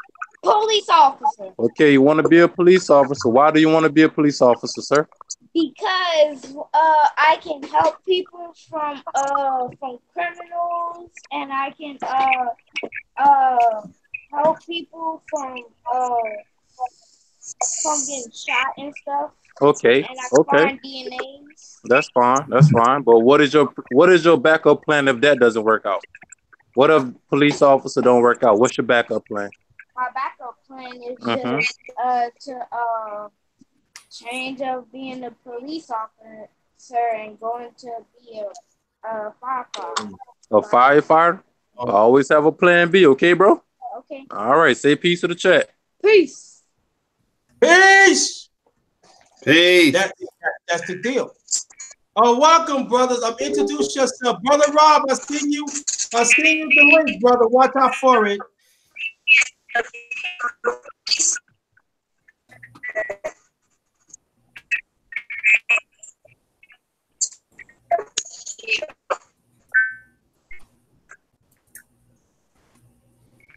Hey, Jaquel. Hello. Hey, Jaquel. Oh, I'm here. I'm here. My other cousin, he up in y'all jealous. He want to tell him what his backup plan is and all that there. But what you about to say, crew? Yeah, I was gonna say, man, Cerulli and Charles, they'll be so proud. Like that's their whole plan. Like get everybody into the public sector, the military, police, firefighters, lawyers, things like that, to where we can do things from the inside. You know. That's true. Kai, you gotta add something to the. You want to add? Come on, hurry up, get it fixed. Hurry up, People waiting. man. Just man. Now, what you want to be when you grow up? I want to be a police officer. Why? Because I want to say, know what's going on. Going on with what? Like when somebody get murdered, I can see who did it. Why it gotta be so grim? Because whose kid is that? I don't want people being murdered, so I put them in jail. That's admirable, but okay, if that doesn't work out, what's your plan B? Firefighter, because I want to. You sound like you copying off of what your brother said, bro. No. Okay, cool. That's not good. That's he breaking the little man's code. So you want to rescue people. So basically, y'all telling me y'all job is y'all want to help y'all communities up when y'all get older. That's what y'all telling me right now. All right, cool. Now say peace. Peace. Peace. All right. Peace. Okay. All right, brother from Africa. Hello. My name is Victor. Can you hear me? Okay. And where you from, brother? I'm Nigerian, but I'm based in Calgary, Canada. I know okay. So you was an African Canadian. I'm Nigerian. I'm just a migrant in Canada. I'm sorry, but you know what I mean, brother. Come on now. Well, now you be particular now. Come on now. You don't be particular on the doctor thing. But welcome. Okay. Like I said, I got me an international brother, and that is great. Okay. Because it goes to show that our issues does spread around the world. Do you agree? Definitely, I agree with some of that. The African American struggle is real. Yes, and then I think that, and I'm glad you say that, brother, because what you're going through is real. Because some of our brothers, sad thing about it, that us as Africans in this country, and I'm talking about women included, they don't think our struggles is not real, and it really is. And I think that sometimes they not. I think that other people, they don't want to hear from us. Oh, lock, boss head lady, thanks for coming. You know, and I think that is very important, and we just want to understand that your struggle is real too, and we all as one family. And I want to know, and I want to let you know, welcome, brother. And I hope that you come back so we could build this brotherhood, especially as black men, to advocate for ourselves. And I want you to be part of it. No, definitely, I understand because I'm someone that's been very cautious right from time. I've always been connected to African American history way back. So it's some. I grew up listening to African American music as a child anyway. So when I came out and I came to the West, I've been to England also, and I've seen brothers there too. So I didn't most of the stereotypes they always I didn't dwell on them because people told me, "Oh, Vic, you need to stay away from them." Like, why should I stay away from people that I share the same DNA? My ancestors were taking the slaves from a certain tribe called Igbo tribe to the Americas. So that's why if I see brothers in America, some of them look like me. So we share the same DNA. We're not different. Okay. Brother Rob, watch out for your link. I'm seeing your link. Watch out for it. J Dog, for a long time, I haven't heard from you. Forgive me for that. It's just a lot of people have been talking that I didn't want to cut across them. It's nice to hear from some of y'all again, crew. You under JT, and now I'm understanding I'm getting to meet some new people for the first time. So, Victor, how you doing? I'm doing fine. Hello, Mr. J Dog. Oh man, I like your channel. Yep. Thank you. Yeah, and J Dog. Now, I'm gonna pick on you a little bit, and I hope you can take that. I'm gonna pick on you. You know I'm gonna pick with you, J Dog. Because why you didn't let the underrated one, the grinder that you went to Jamaica, man? You know you wrong, man. I thought we cool, man. I've been trying to tell people that I was overseas. I didn't know that. Yeah, I even have a live stream on my channel where I talked about my time in Jamaica, and I even posted photos on my Facebook and maybe a couple on Instagram or Twitter. Okay. And I know you follow me on that on Facebook, but I go under a different name. I But don't know. yeah, You gotta let me know because I don't know. You gotta let me know that. So yeah. now J Dog, while you go to Jamaica as a black man, how that was important for a black man that went to the next country to Jamaica to identify the brothers sisters in Jamaica. Why tell us why it's so important as a black man, please. Well, it's important because we have a lot of our people in the.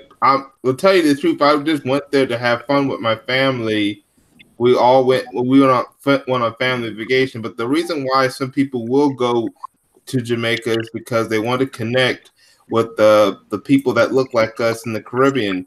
You know, we don't just have people in America or in Africa. We have people in the Caribbean, and Jamaica has a history of African descendants coming into Jamaica. Not to mention the people that were already there were black, and the reason why they're in some of the situations they're in because of colonialization from the Spanish, the British, and now the Chinese. So we need to not only just connect with the people from Africa, we also need to connect with the people from the Caribbean, including countries like Jamaica.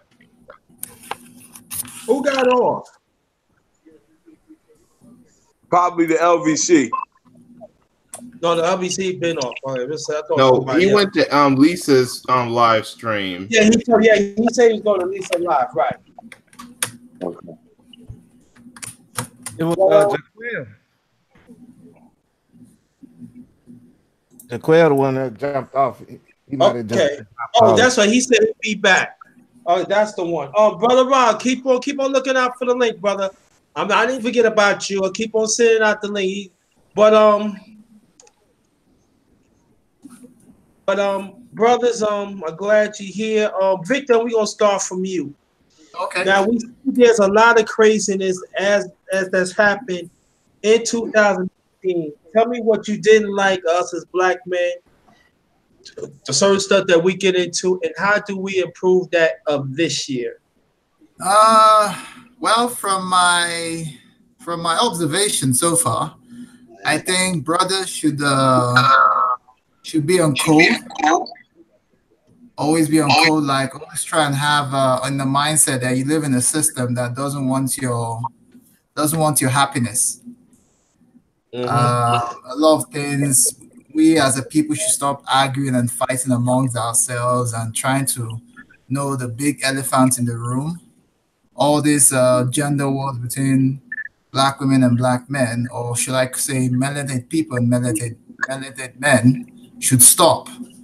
We are tired of the strong, independent women. I don't believe in that strong, independent because that thing has caused a lot of harm than good. And also, we should stop. The men should stop being like better weak, like weak ass men, because we need people that should be voracious like my dad anyway. Strong willed, strong minded, ready to take risk. So because funny enough, in this system of so-called white supremacy, these pink skin guys are ready to take any risk because the system backs them to take the risk. But apparently, it's like because system is lopsided, so our men should try and think inwards and try and think proactive. Also, our people should stop spending money in non-black businesses. Non-black business, we should stop spending money. We should try and always support our businesses, our black businesses. According to what um, Mr. Dr. Anderson said, so we need to spend more money on our black businesses. Black women should stop this ratcheting behavior of saying they don't need a man. Like that is stupid. Very stupid.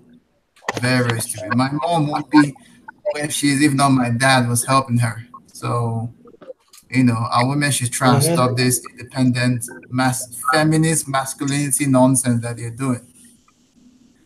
Our brothers need to step up seriously. Like, if you see a sister being attacked, we need to come to her defense. I've seen too many videos where, sisters been attacked last year and brothers were just, making a video of it and saying "word star," which is annoying.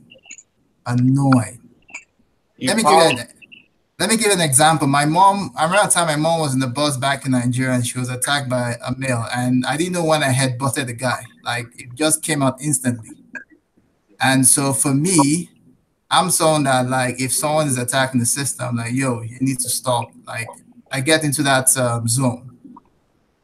People say, "Oh, Vic, but the system, the police." I'm like, if I'm not scared of the Nigerian police, why should I be scared of the Canadian police? Hey, I can give you an example. You heard about the incident that happened at McDonald's in Florida. Yeah, I heard about it. Was good that the woman fought back and was able to beat up that guy. The bad news, what I saw is you saw weak black men, weak millennial black men that are younger than me, trying to grab the woman away from the guy instead of trying to restrain the white male. It took the police to finally arrest the white male, and he's still in jail right now. But I did not like to see that you had black employees not try to defend that woman. Like if I was in that kind of situation, J Dog, I'll be fighting the white dude. Like I'll be sweet chinning him, slamming him, F5ing him, beating do it like we do it back home in Africa. So yeah, it was annoying. No defense. You couldn't. I was really pissed off, seriously. And the one that happened last year where the guy, the guy was filming how the woman was getting beaten, like, yo, drop your phone and come to the defense. Hey, but Victor, you know what happened? It's like a reversal of roles. It's like during like Jim Crow, old days, slavery. The man would try to protect, but the woman will pull him back for fear of that white man. Okay. So that's the same reason that the guys are pulling the woman back for fear of that white man. The woman is going to the white man, calling the white man on us black folks too. So then it's like these are the men that get raised when you come up in this. I don't need a man. I'll raise a child by myself. The government takes care of me. That kind of mindset. Then the woman is above the man, and they're all under the protection of the white man. Yeah, you're right, crew. You're right. Yeah, because someone was saying that the greatest form of so-called white supremacy, I see it as white fragility anyway, is that they've used our women as a buffer tool. So yeah, because I've seen it here in Canada too. Like, some of our sisters come all the way from Africa and they're trying to take up this stupid mindset, and I rebuke them all the time. Like, yo, don't bring that near me. You can't come from a male-controlled environment and you're always whinging that your dad is this, and your dad is that, and your dad is this, and your dad is that. What the hell? Like, you don't need to continue with that kind of mentality. Like, yo, you won't be here if your dad didn't procreate with your mom. So give your dad some slack, for Christ's sake. I know my dad is not perfect. But my mom did the nurturing, like the manager of the home, but my dad is the head of the home. Right. So I am because of my dad. I am because of him. So that masculinity between me and my dad is constant. That's one thing my mom cannot come in between. And this is what Okay, our cool. women should understand. Great. All right, I want to introduce my welcome back, good brother Rob, the educated in our community, and also my brother Art from LA, the professor of our community. Welcome, brothers. Brother Rob, you go first. I'm gonna ask the same question, and Art, I want you to follow that question, please. And again, welcome everybody to the first 2009 Men's Talk. It's all 2019. 2019. Yeah, what did I 2019. walk into, man? You said No, no, you 2009, ain't walking. bro. No, no, no, no. No, 10 years back. come on, you know I got you. Come on now, you know I got you. But brother Rob, and after that, Art is going for you. Tell us what we do wrong in your perspective as a black man in our community, and what ways that we should partake to correct it of this year of 2019. And after that, excuse me, after that, Art, you follow that up, please. No doubt. Well, man, thanks for having me again this My evening, man. pleasure, brother, always. Yeah, and peace to everybody on the panel and peace to everybody in the chat. Peace to you, Uh, man. I say, yeah, thank you, brother. Thank you, brother. If I ain't Peace to said the Happy New Year, educator, brother. What's up, baby? yes, sir, yes, sir, Hey, it's man. right. I explain that. It's always love, Joe. But this is what I say, man. Two things we need to do in 2019. Two things we need to do. We need to be prejudiced with our money, and we need to be prejudiced with our love. That's right. We need to be prejudiced with our money, and we need to be prejudiced with our love. If we Spend can only. do those, Yeah. those are two things that literally are in our control. We don't need a system. We don't need anything to be prejudiced with those two things, and it will not affect us negatively if we were to do so. So, if it was left up to me, I just love to see what would happen, you know, 3 to 6 months down the line if we could just hold a line and all of us be prejudiced with our money. You know what I'm saying? I love to see it. And then every new relationship that got started as soon as people filed their income taxes. You know what I'm saying? Every new relationship, right? Man, all of them black men loving on black women. You know what I'm Yep. No saying? I'm swirling. a No swirling. yeah, I'm a Let's make this irritated Genie anti-swirling. yeah, I'm an irritated Genie follower on that tip, you know what I'm saying? Yeah. Strong, straight black love, man. I believe in it. I think that is definitely one of the solutions. But Yeah. yeah, if it was left up to me, two things that we should do in 2019: be prejudiced with our money and be prejudiced with our love. Yeah. Because All recessive right. genes and dominant genes can mix. And you know what? I drink to that. Let me stop. Art, the professor of our community. Peace to the family. I only know brother Rob and brother JT on the panel. Oh, wait a minute, is that J Dog? Yeah, Yeah. Oh, J that is Dog. All me. right, Okay. peace, good brother. Oh, and crew. Yeah. But everybody else. Just wanted to say peace and good tidings to the brethren. I think the question was, what should brothers do for the new year? Like, what's No. So the first part of the question is tell us as black with what we did wrong in 2018 and how do we correct that in this year 2019? Well, I just keep beating the drum. We have to applaud the people that's doing the right things because they don't get enough attention. And sometimes the people that's doing the right things they fall off because they don't know if they're doing it right. So whether it's our young or our women that's really doing the things that they're supposed to do, then those are people that we have to highlight and give them more support and power because that's the future. I would definitely just appeal to that and pretty much keep it simple.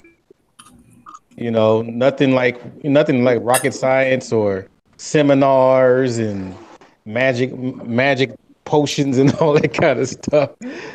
I would just go straight with, you know, whoever's doing the right thing and you know it for a fact that you is well vetted, call that out. Call the names out. How much do you need to continue it? Those kind of things. Because that's the people that's going to be watching your back. That's you got to start. But I think developing a team is probably the thing that we should have done more. So I think this is the time where we need to do it. Develop a team and make sure whoever we develop, they're well vetted. Because we talked about this before. Some people that you thought's on your team is not really on your team. So, but if you get some good solid people on there, I mean, you're good. So that's what I would add to that. I don't know. I don't even know if that's a popular sentiment, but that's pretty much where I stand for right now. Okay, no, that's good. And I want to ask, start from you, Art, and then we're gonna keep it going. Why is so important to have man talk like this? Why is it benefit for ourselves and even our women and children? Okay, this goes into your OGs and elders and all that, right? Hey, if that's who you want to go there, feel That's free. that's it goes right into that. Is because I mean, just on the real, some people don't have there's some people just really lacking the connection on how to get through A, B, and C. So maybe they haven't talked to an OG, but they'll probably hear some OGs on your panel. And matter of fact, you may be touching on things that they need to hear about. And then as far as the sisters, same thing. They probably lacking some kind of insight on what to do with their men in their life. So they probably hear different perspectives of the brothers on your panel. Matter of fact, they might even get on this panel themselves. Who knows? They might even send you a chat. Whatever it is, it's about solutions, like you said. It's about problem solving. If you don't have any solutions, then we're just gonna keep doing the whole definition of insanity or the hamster wheel thing. So it's all about men. And the last thing I would say, there's a lot of brothers with problems, and they don't have anywhere else to. They don't have any. Some of them don't have any place where to put their information and their issues because sometimes it's used against them, or some people kind of laugh at it. But this is not a forum where we laugh at brothers' problems. We try to help brothers and try to make sure that whatever we say, it should take you forward and should maybe help you to contribute to the community and for you to give back what we gave to you. Is that a good message for you? Really, really. You gonna make me take my belt out? Don't you better not? I take that professor thing. No. All jokes aside, as for me, we like the same age. And Rob, I can say maybe you're not that far from me. I need to hear that reassurance because reinsurance. Let me explain like the other because you know what I'm talking about. Or you know what I'm talking about, Rob. Or you know what I'm talking about. Reinsurance is very important when we get older. We gotta have reinsurance because sometimes we so much combine a lot of things. Sometimes we do forget, and sometimes we do feel left out. That's right. Because sometimes we feel the world had passed us by, especially how racism and white supremacy policy and the mindset has surfaced. So sometimes I need to hear that from Art. I need to hear that from Rob. I need to hear that Nehemiah Israel. I need to hear that from even other brothers that are younger than me. I need to hear that. Yeah. And That the brothers out there that younger and everything, ain't nothing wrong to be reinsured. Reinsurance is very important. That if you don't have reinsurance of what's going on, it could be one thing. You go you keep on pressing that goal, or you don't give a damn about that goal. Let me repeat that again. When you if you have reinsurance, you pursuing that goal. You say to yourself that I am bigger. I am not bigger than the movement. I'm gonna keep on pushing on because I learned from my mistakes and I'm pushing on and I really give to others. If you don't give a fuck, that means you don't have no reinsurance. That means you are not part of the movement. yeah. I Uncle was just Rob. saying for those Oh, people. go ahead, go ahead. I'm sorry. Go ahead. All right. I was gonna risk real quickly for those people that's not part of the program. They really just need to step aside. The part I don't like is that when people are doing things, other people are trying to get in the way for some whatever reason, but they just need to step aside. because they basically That's all I'm saying. That was it. Okay, brother Rob.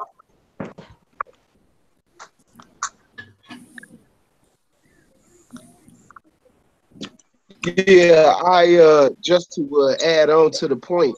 Um, a lot of times, people just don't know exactly how to debate because all they've ever seen in their lifetime is arguments. You see, it's a difference between an argument and a debate, you know. And so, humility plays a huge role in your ability to debate. And humility, a lot of that has to do with active listening. Um, so the community at large, we don't do a lot of active listening, and because of that, a lot of misinformation, disinformation, uh, extreme information gets shared, and then sometimes they catch fire. So to me, it's super damaging. And to tell somebody to do their own research, it's a proper way to do research too.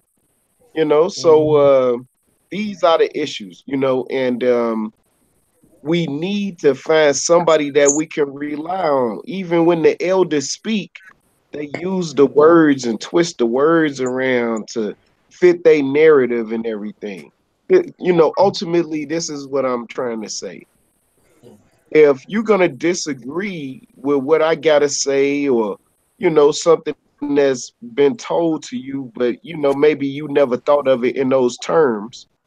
If you don't have a counter argument, you need to be listening, not talking. You know what I'm saying? That's literally like, if you don't have a counter argument. Somebody said, so I give an example, real life example, right? AM1, for instance. Now, me and him got completely two different lifestyles. He's single and he's on self empowerment, and not really concerned with raising a family because he's trying to make sure that he got freedom of move time.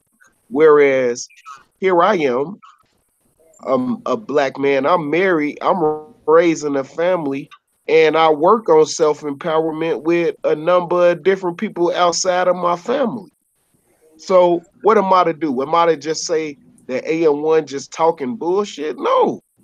If anything, I'm a sit there and listen to what he got to say, and maybe his program will stick with some of the kids that I work with. Do you see what I mean? Like, just because me and him don't live the same lifestyle and think the same thoughts, I can still look at his example and maybe use it for somebody else. You know what I'm saying? Because it don't fit me. Do you see what I mean? That this is very important if we are ever to grow. We respect people who got a stance. But if you just on YouTube and you expose, all you can do is expose people, you don't have nothing to share. All you can do is disagree, but you don't have a counter argument. hey, I would love for those people to themselves get exposed as frauds, and we can move on. And then I'm gonna end on this, right? If you have an extreme claim, you know, we are this, we are that, and it's extreme. It's not socially normal what you saying, right? You gonna need some extreme proof. Mm-hmm. If you got an extreme claim, you need extreme proof. And that should be the standard. You know what I'm saying? People need to stop being so goddamn gullible, man, and just go along with whatever anybody's saying out here, man. Like, man, that's the main thing. You know, like, man, stop being so damn gullible. You know, it's the information age. People, it seems like people more gullible now. I mean, that's just my opinion. You know what I mean? But god damn, I mean, like, it's real easy to get the information. You know, it's real easy. You know. Yep. Yeah.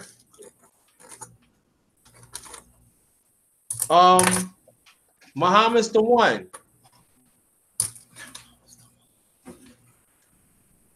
Let me see. Unmute your mic. I didn't know he was here too. What's going on, Muhammad's the one? Yeah, the guy has his mic muted. Yeah, Okay. I think that's the case. Yeah, Muhammad's the one. Unmute your mic. Raw, I think it's Raw. Yeah, unmute your mic. Okay, I think he unmuted his mic. Wait a minute. I'm gonna ask you a question before I continue. Yeah, can you hear me Tell us now? as black. Yeah, I can hear you now. Then I want to ask you this question. Then I'm gonna hit Aaron Collins. Welcome, Aaron Collins, the real Aaron Collins. Tell us as black men what we did wrong in 2018 and what we could correct in 2019. I think we kind of dropped the ball on a few things. Like, whenever something happens to a brother, we all should have been rally around that brother.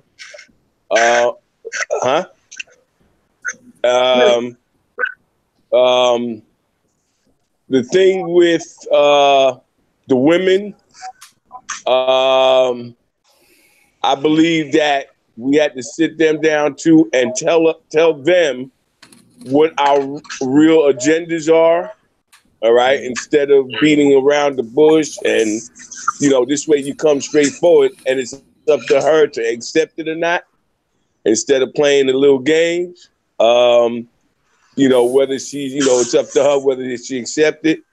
And there's a lot of brothers my age or like a little younger that just basically say, "Oh, the youth don't, oh, they don't want to listen. They don't want to listen." So I asked them, "Well, what are you saying to them for them not to listen?" So, you have to, peel that banana, and let's look inside of that, and let's get to the crux of the situation. Because, when you come off on these youth and you come off authoritative, then they're going to reject that. But what I do is try to listen to what their problems are, sit down with them, and maybe after hearing them and listening to them, maybe offer a suggestion or two, And that's about it. Right. That's about it. Okay. Same question. The real Aaron Collins, welcome back. 2019 Underrated. 2019 Men's Talk. Same question, please. So what do we do? How do we mess up in 2018? Well, first of all, salute to the panel, all the brothers on the panel. How you guys doing today, Doing brothers? great. I'm glad to Salute. be back with you, Muhammad, the one, and Brother Welcome Rob. back. Welcome back. Yeah, J Dog, Sierra Reality. What's going on, brothers? And salute to the chat. So where we messed up in 2018, I think a lot of times that we started really blaming black women for issues in the black community, started running with the narrative of weave and makeup and a lot of other things, and we weren't as proactive enough and I'm also speaking to I'll include myself in that also. Weren't as proactive enough, and I think Muhammad, the one just mentioned about the youth.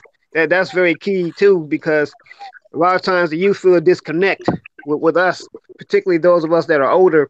They don't feel like they're respected. They feel like that a lot of people before us have silenced them and disrespect them. Say, "Oh, you just young. You don't know nothing."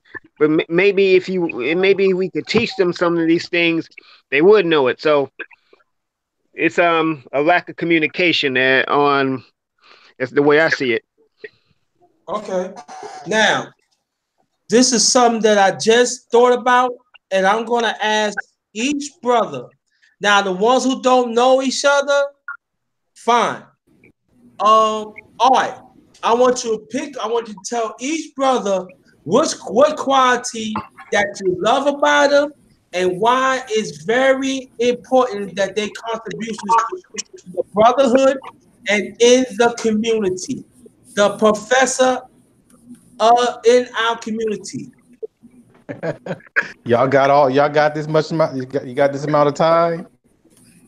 Hey, yo, I'm jacked up. I ready. I got some spirit water in me, so I ready to drink some more. But don't tell nobody, though, 'cause I don't want nobody to know. I'm drink some spirit water. Okay. Well, I'm gonna start with you, JT, since you're the host and you're my elder. There you go. Now you make me. Come on, let me get this young head. You make me look broke.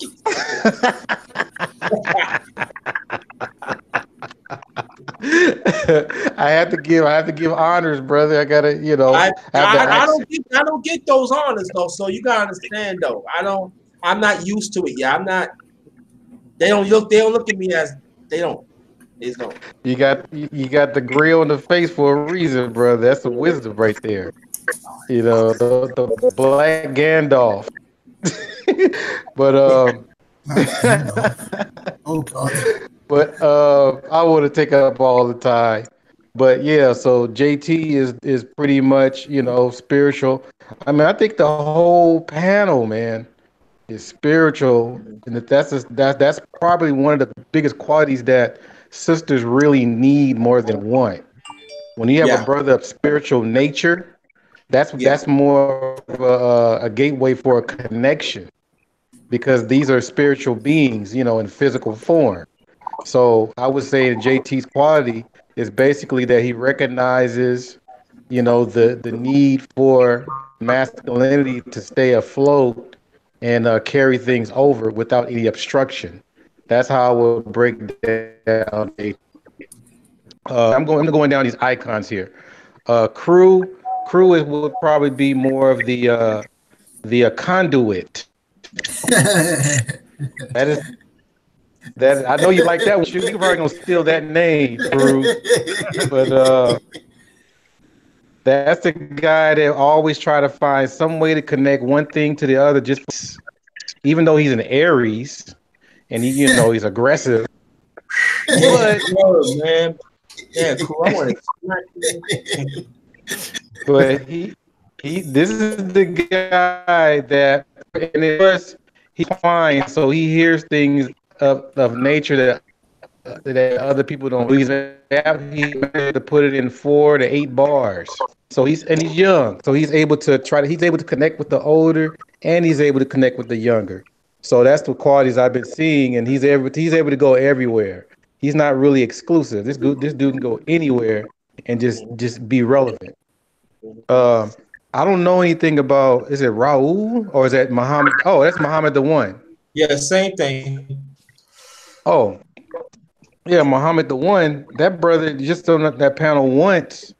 This brother pretty much showed me a side of all of his experiences and his heart and what he wanted to do for his community, and he's been doing it for years. I mean, matter of fact, he's our elder. Sorry, bruh. I had to call you out. You're our elder. Seriously. I got I gotta give you I gotta give you the coordination of the OG, brother. The one that's been there before us. Well, So I give honor there's no to you, school brother. better than the old school anyway.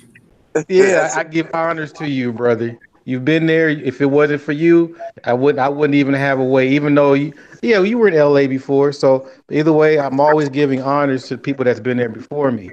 So the things that I heard you say, and then some of the paths that we probably have crossed but didn't really know our name, each other's name, I feel Right. honored to be in your presence because basically you still doing the thing, and that's the thing that's more important to keep me doing what I need to do. And other people that's hearing you, I know they feel the same way.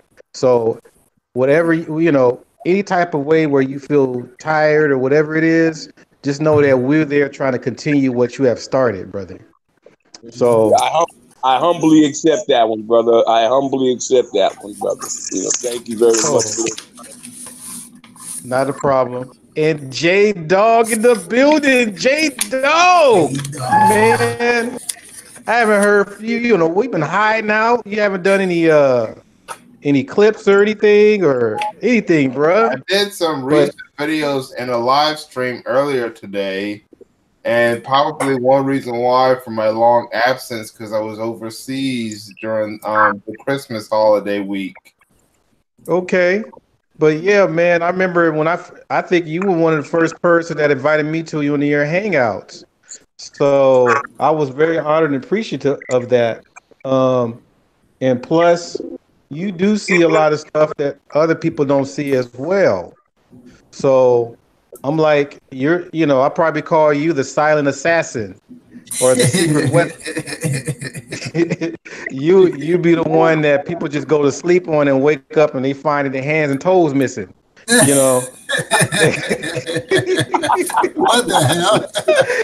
Everybody Wow. sleep on J Dog, but don't let that calm voice fool you, man. Yeah, That exactly. dude. He can snipe you on some knowledge. He'll Yeah. get you.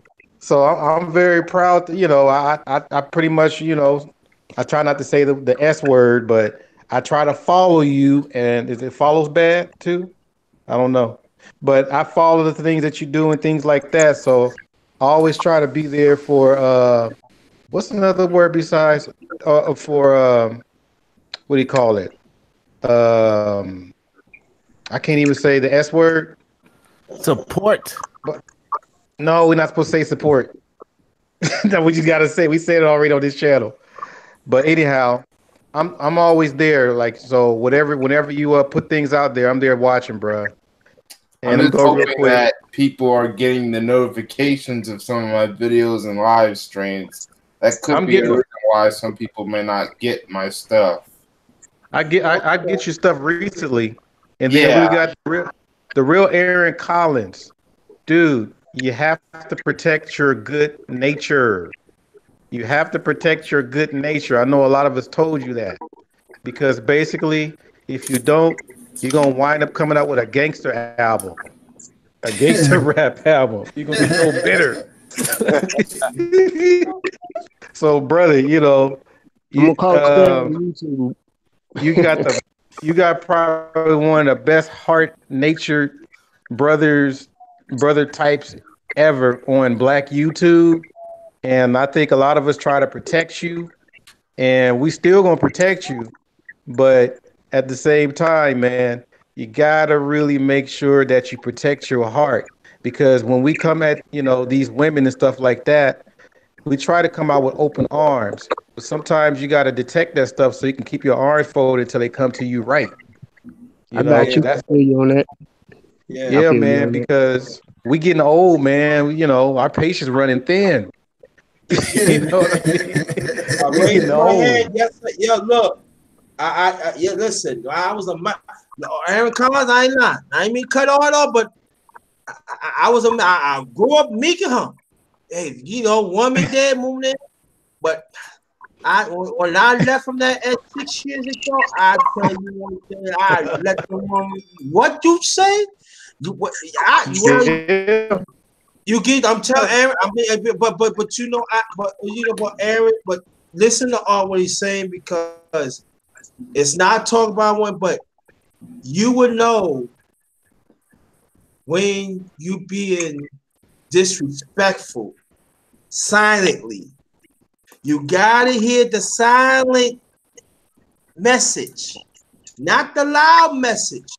but the silent sediments, because those are the ones can hurt you. Take it from the darkness. I know what I'm talking about. I'm not saying all women, but I'm just saying, learn from me.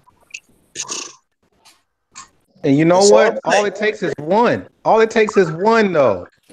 All it takes is one to turn you from everywhere but loose.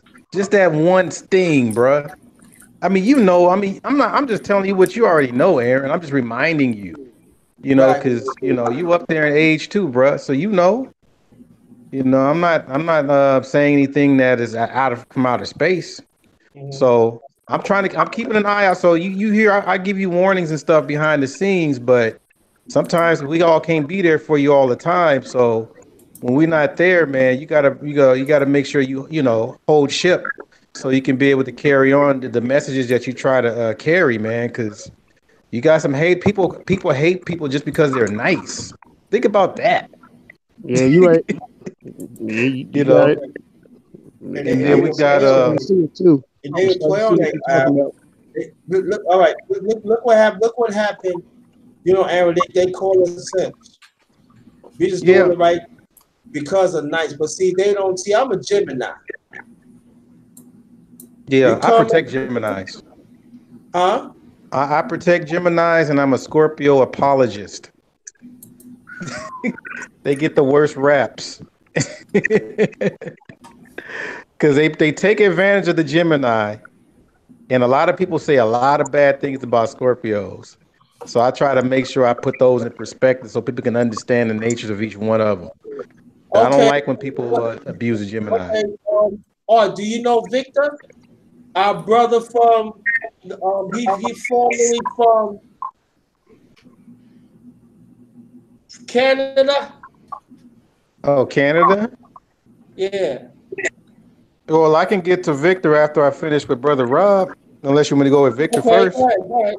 All right. Um, Yeah, so in Brother Rob, that's another educator. And matter of fact, Rob is the dean.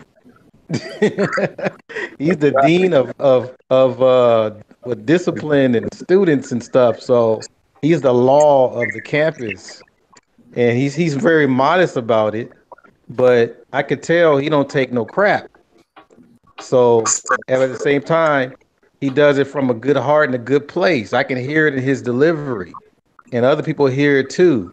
So he's definitely in the community. I never been to Chicago, but I could tell, he put in that work in Chicago. I know it's real cold over there right now, but man, I love to be on panels with Rob because I know I'm not alone, and he's sort of like compliments a lot of things that I say, especially about our youth. So Rob is the man. Rob is definitely the man. I feel sorry for those students on his bad side though, because I can tell. You know? Yeah. Yeah. I feel sorry for him. Word. I Thanks can a lot, tell. Art. Yeah. Thanks a lot, Art. Now, Rob, same question, please. Down the line, please. Yeah, no doubt. Starting with Victor, this is my first time really interacting with you. We didn't interacted in the chat, but peace, good brother. You know what I'm saying? You from Nigeria. I love to hear more about the motherland and about So, Nigeria from you, sorry, Mama. Rob. Sorry, Rob. You said he's Uh, from Nigeria. yeah, Yeah, he's from Nigeria, but he lives in Canada. Oh, but what he what lives in what part? What part Nigerian? Yeah, I grew up in Lagos. So, what are you, a Igbo? Are you a Uh, Yoruba? yeah, I'm from the Igbo tribe. Igbo. Wanna Yeah. walk it? Kedu? Odima. Adema Dewa. There will. That's all I know, man. That's all I know. Okay, brother Hey, Rob. hey, Okay. hey, Okay. Sorry, Rob. Go ahead, hey, This is brother. good. talk about me. Nah, that man, that was super dope right there, Joe. That was super dope. Y'all quit Alright, calling but about me, Art. yeah. Hey, but Aaron, man, he a brother from the crib, you know what I'm saying? I found out that man lived on 61st and May. They done did all kind of stuff around there. Now I don't know when the last time you been to the crib, but You know what I'm saying? Man, Joe, they done did all kind of stuff around there. Now it's a police station around there and everything. Now, Actually, I lived at 60th and Marshfield, but yeah, I believe it though. yeah, yeah. But man, Aaron, I could tell that, you know what I'm saying, that man actually from the crib. Cause like, man, you know, it's all good unless you get to talking, you know, a little reckless. Then from there, you know what I'm saying, you see, man, it's just a Chicago trait. We don't want no trouble, and we ain't gonna start no trouble, but we gonna end it all. You know what I'm saying? And I mean, that's just what it is. Like, you know what I'm saying? I mean, for cats that's from Chicago, that's how it is, Joe. It's either we all good or we all bad. You know what I'm saying? So I understand that, brother. You know what I mean? But man, I got some place to where I mean somebody I could get in contact with when I get out there to LA. You know what I mean? But moving on to Muhammad's the one. You know what I'm saying? At first we always interacted in the chat, but after speaking to you, I completely understand now, good brother. You a somewhat of an elder, a few years older than me, and you know, what I'm saying you talk just like my uncles. You talk just like from the land. You know, I think I understand you a lot better, and I appreciate your wisdom. You know what I'm saying? J Dog man, dude. Hey, man, I appreciate the way that you deliver your messages, and I can tell that you are intellectual. You know what I'm saying? So that's why it doesn't rub me the wrong way.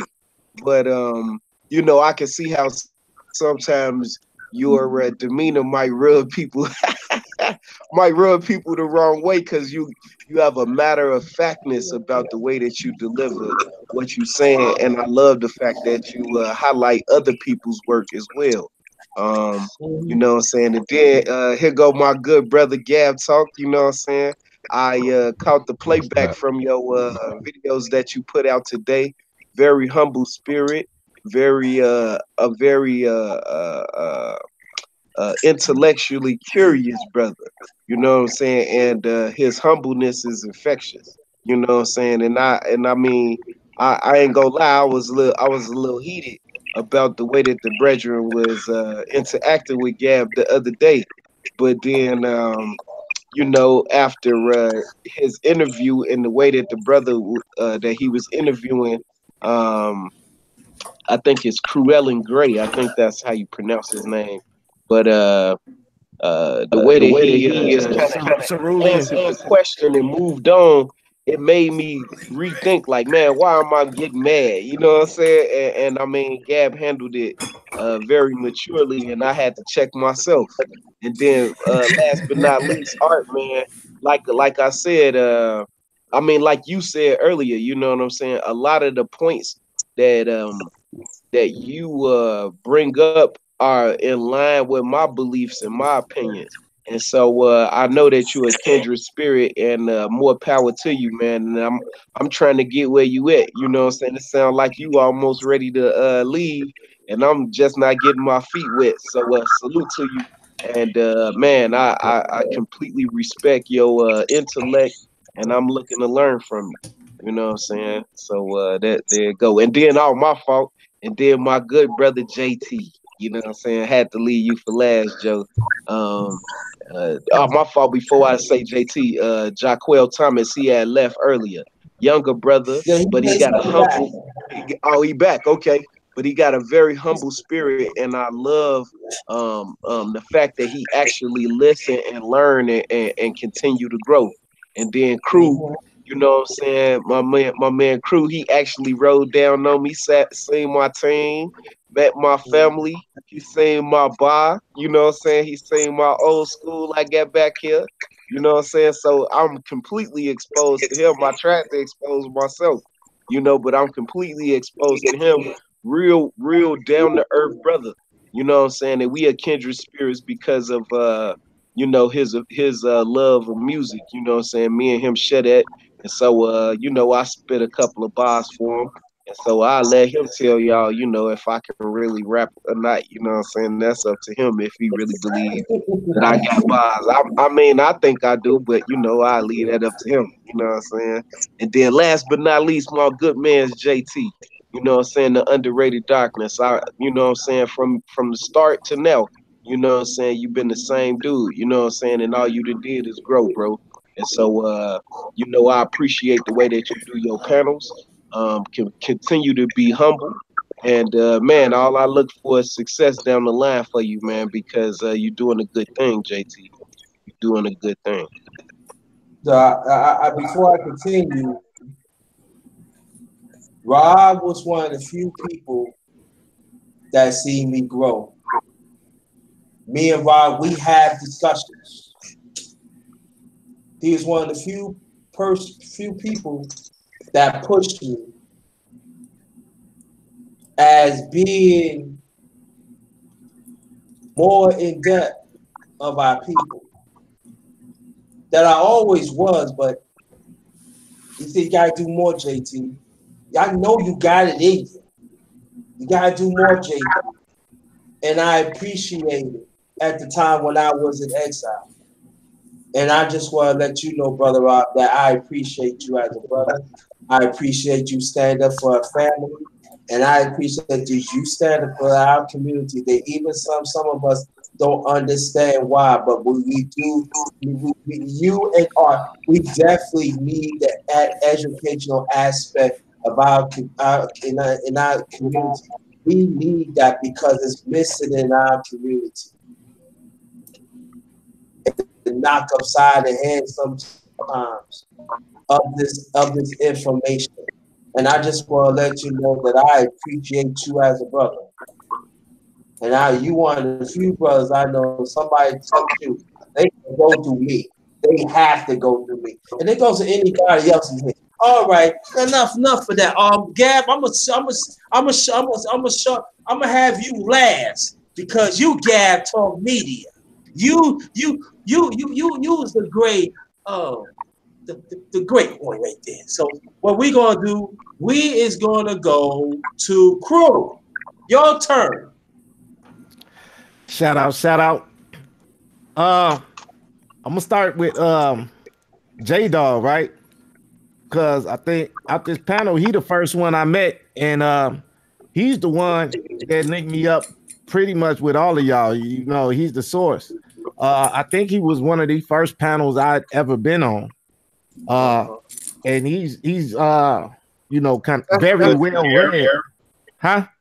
That's good to hear. Oh yeah, it's man, I'm here because of you. You know what I mean?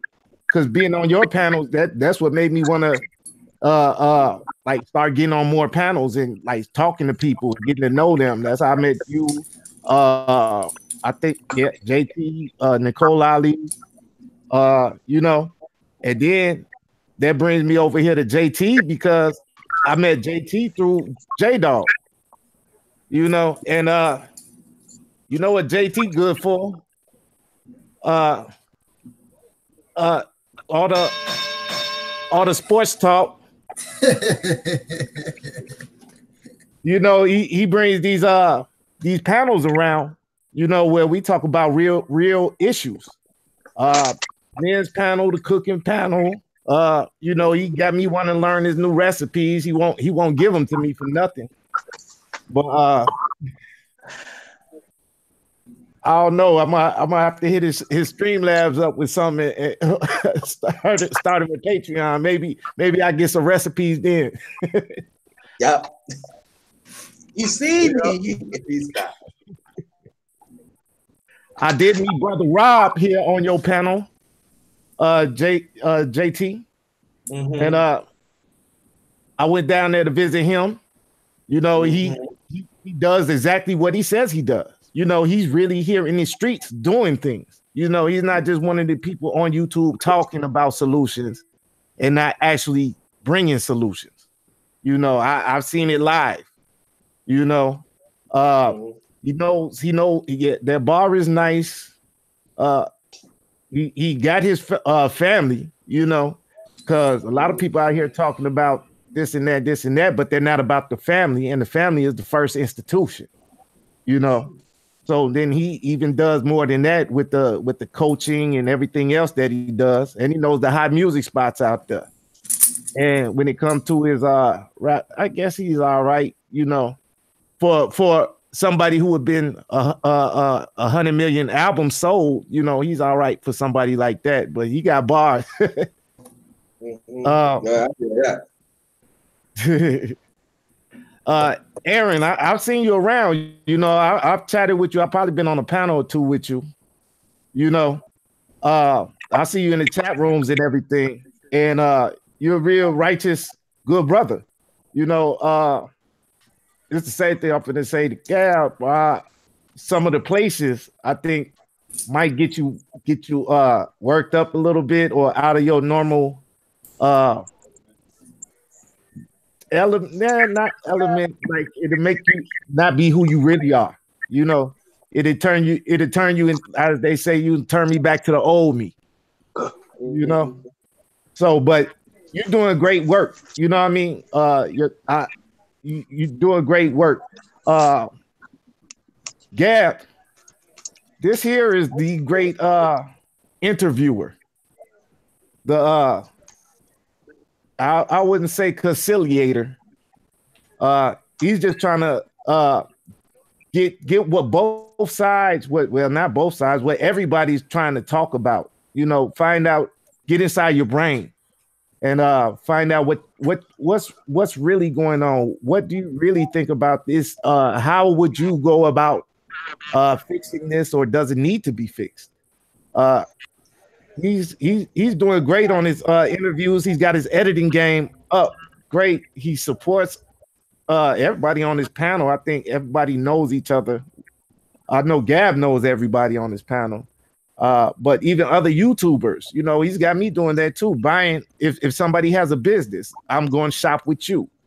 You know, we got to support one another, and that's goes back to like what Brother Rob is doing, is actually doing the things he's talking about. Another family man, you know.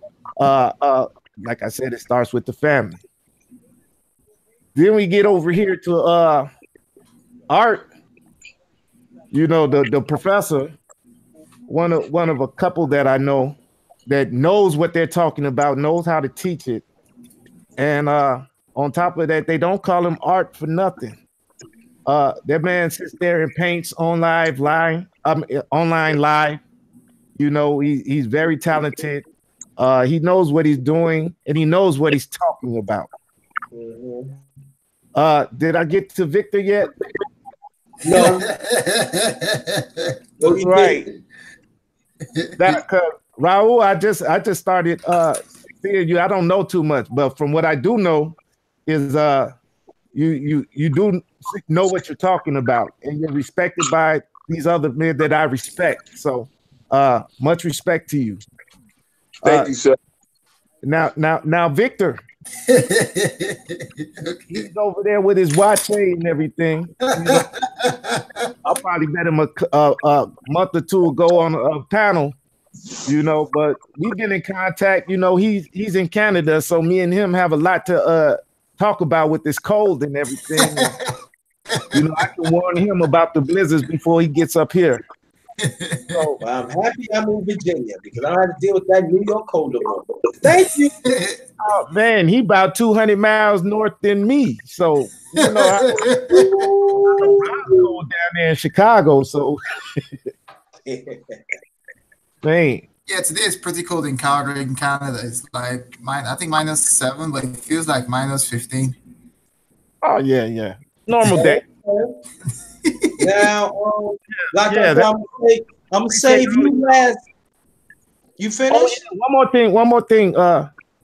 And since we all go over and you know, we're neutral on, we stand on what we stand on, you know, but we'll go over to any side and, you know, talk with anybody, right? So somehow at the same time, I know me, Gab, Bro Rob, Aaron, maybe Art too, you know, we're all simps, Dusty, and everything at the same time. I don't know how that works, but from both sides. They call me simp. You know. So it's all at the same time. So I don't understand it. But yeah, shout out to JT, man. All right, thank you. Like I said, yeah, we're gonna say you for last. J Dog. Right here. Everybody. Well, let's just start with you. You're the host of the show. You're like basically the chief. Basically, you're the one who brings us all here together, with all the meetings. If this was like King Arthur's court and stuff, you're like King Arthur and we're like the round table and stuff like that. I also call you the Shannon Sharp because, you talk about sports and stuff like that. You talk with the LDBC. So, you got your own sports show. So I'll also call you the sports expert. Let's start with let's go with you, Crew. Crew, you're like the party guy or the music man because I know you do a lot of songs and stuff like that. Mortal Kombat. Yeah, you're like the party guy, the laid back guy.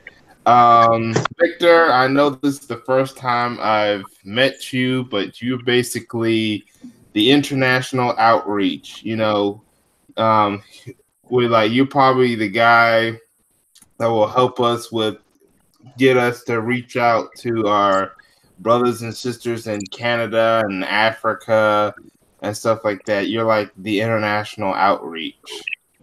Oh, thank you very much, J-Dog. Yeah, you're welcome. The real Aaron Collins, you're like the peace guy.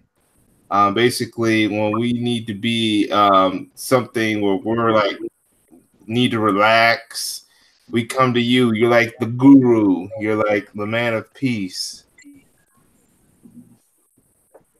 Art.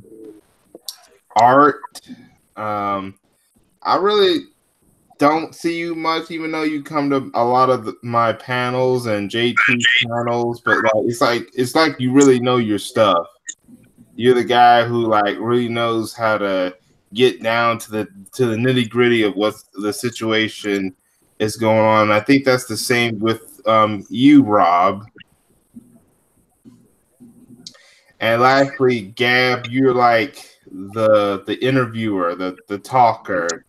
You like to go head to head with the people that you want to talk to. You're like the great interviewer. Like one guy said when they did it, basically you really want to know the person. You really want to know to get into the mind of the individual or the subject that's going on. And I think that's all I have to say. I know it's kind of short, but that's all I have to really say. That's good. That's good.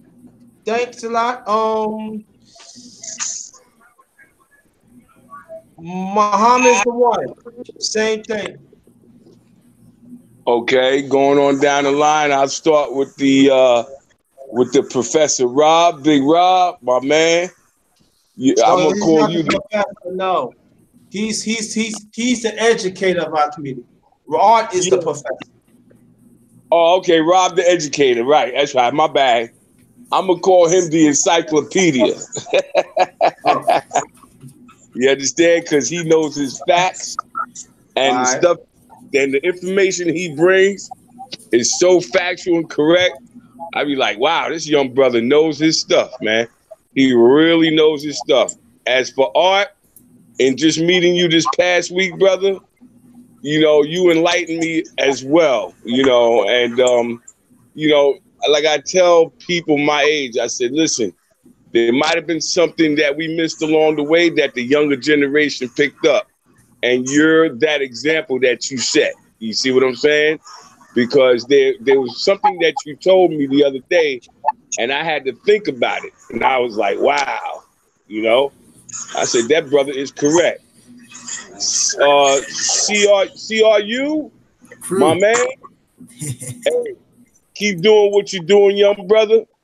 Keep learning, keep striving, because from what I see from you, brother, you know, life is always ever evolving and learning, and never stop learning, brother. You can never stop learning, and I appreciate you for that. Much appreciated. Yes, sir. Brother Gab, I'm gonna call him the interviewer. You know, and that brother, he comes up with serious information.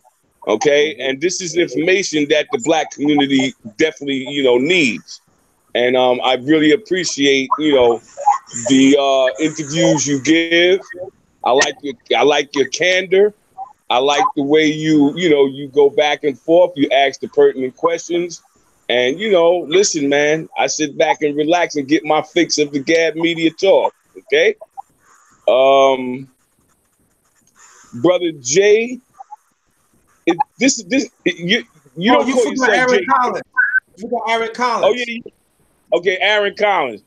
Aaron, that brother Aaron, let me tell you something. That brother, you can see the fire in him, okay? That brother brings such a fire within his spirit, but it's a good fire. You know, it's not negative. It's a positive fire.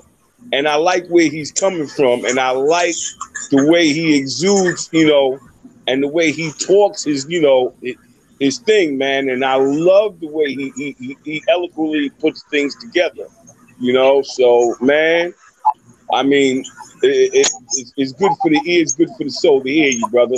All right. And your name ain't the real Aaron Collins for nothing. You understand? And I really appreciate you too. Yes, thank you, brother. You know, and now the brother Jay, is that Jay Good? J-Dog. It goes J-Dog 8807. Okay, I really don't know you, but from what I've heard a little bit of snippets tonight, you seem to be a good brother.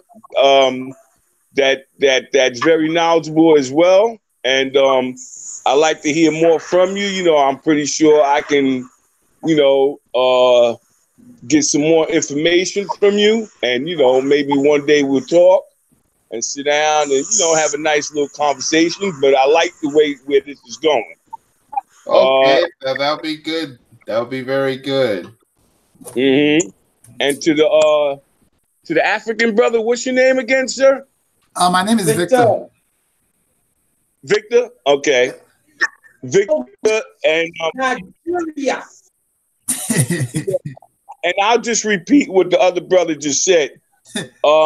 That you can be our outreach to the motherland and to Canada, and you know, maybe you can be that conduit that we need in order to establish communications with our folks back in the motherland.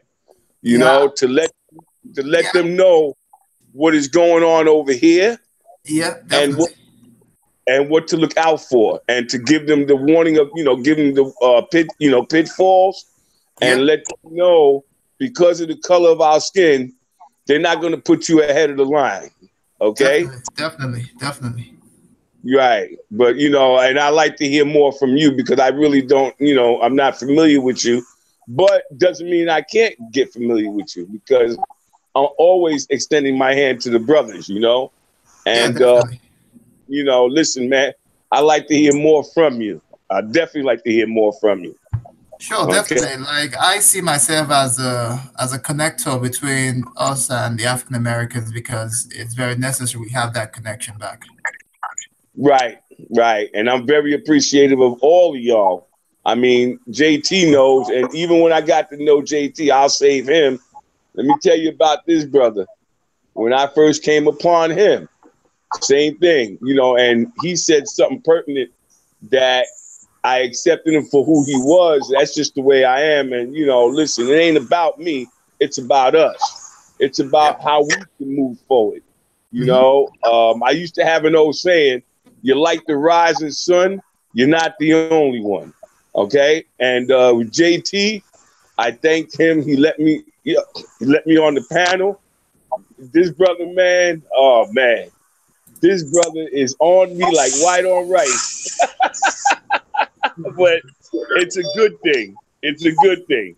And we have that New York connection. So You know, with Right. JT, he's a real good brother, and I see where his heart is at, and his heart is in the right place. JT, you keep doing what you don't change a thing, brother. Don't change Appreciate a that. thing.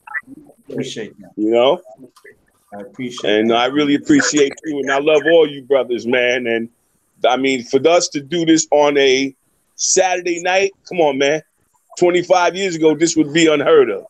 Okay, with brothers building like this, you know. So, you know, and I leave y'all Okay. with that. Much love and peace to all of y'all in the new year. Okay.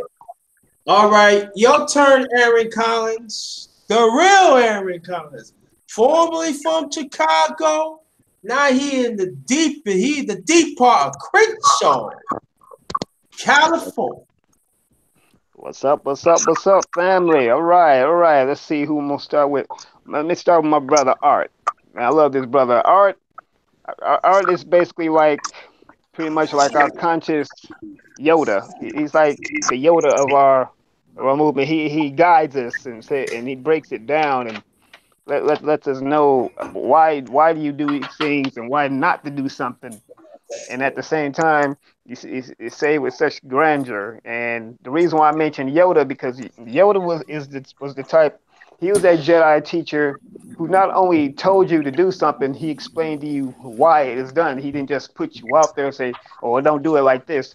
This is the reason why you need to do it like this." Um, to Brother Victor, I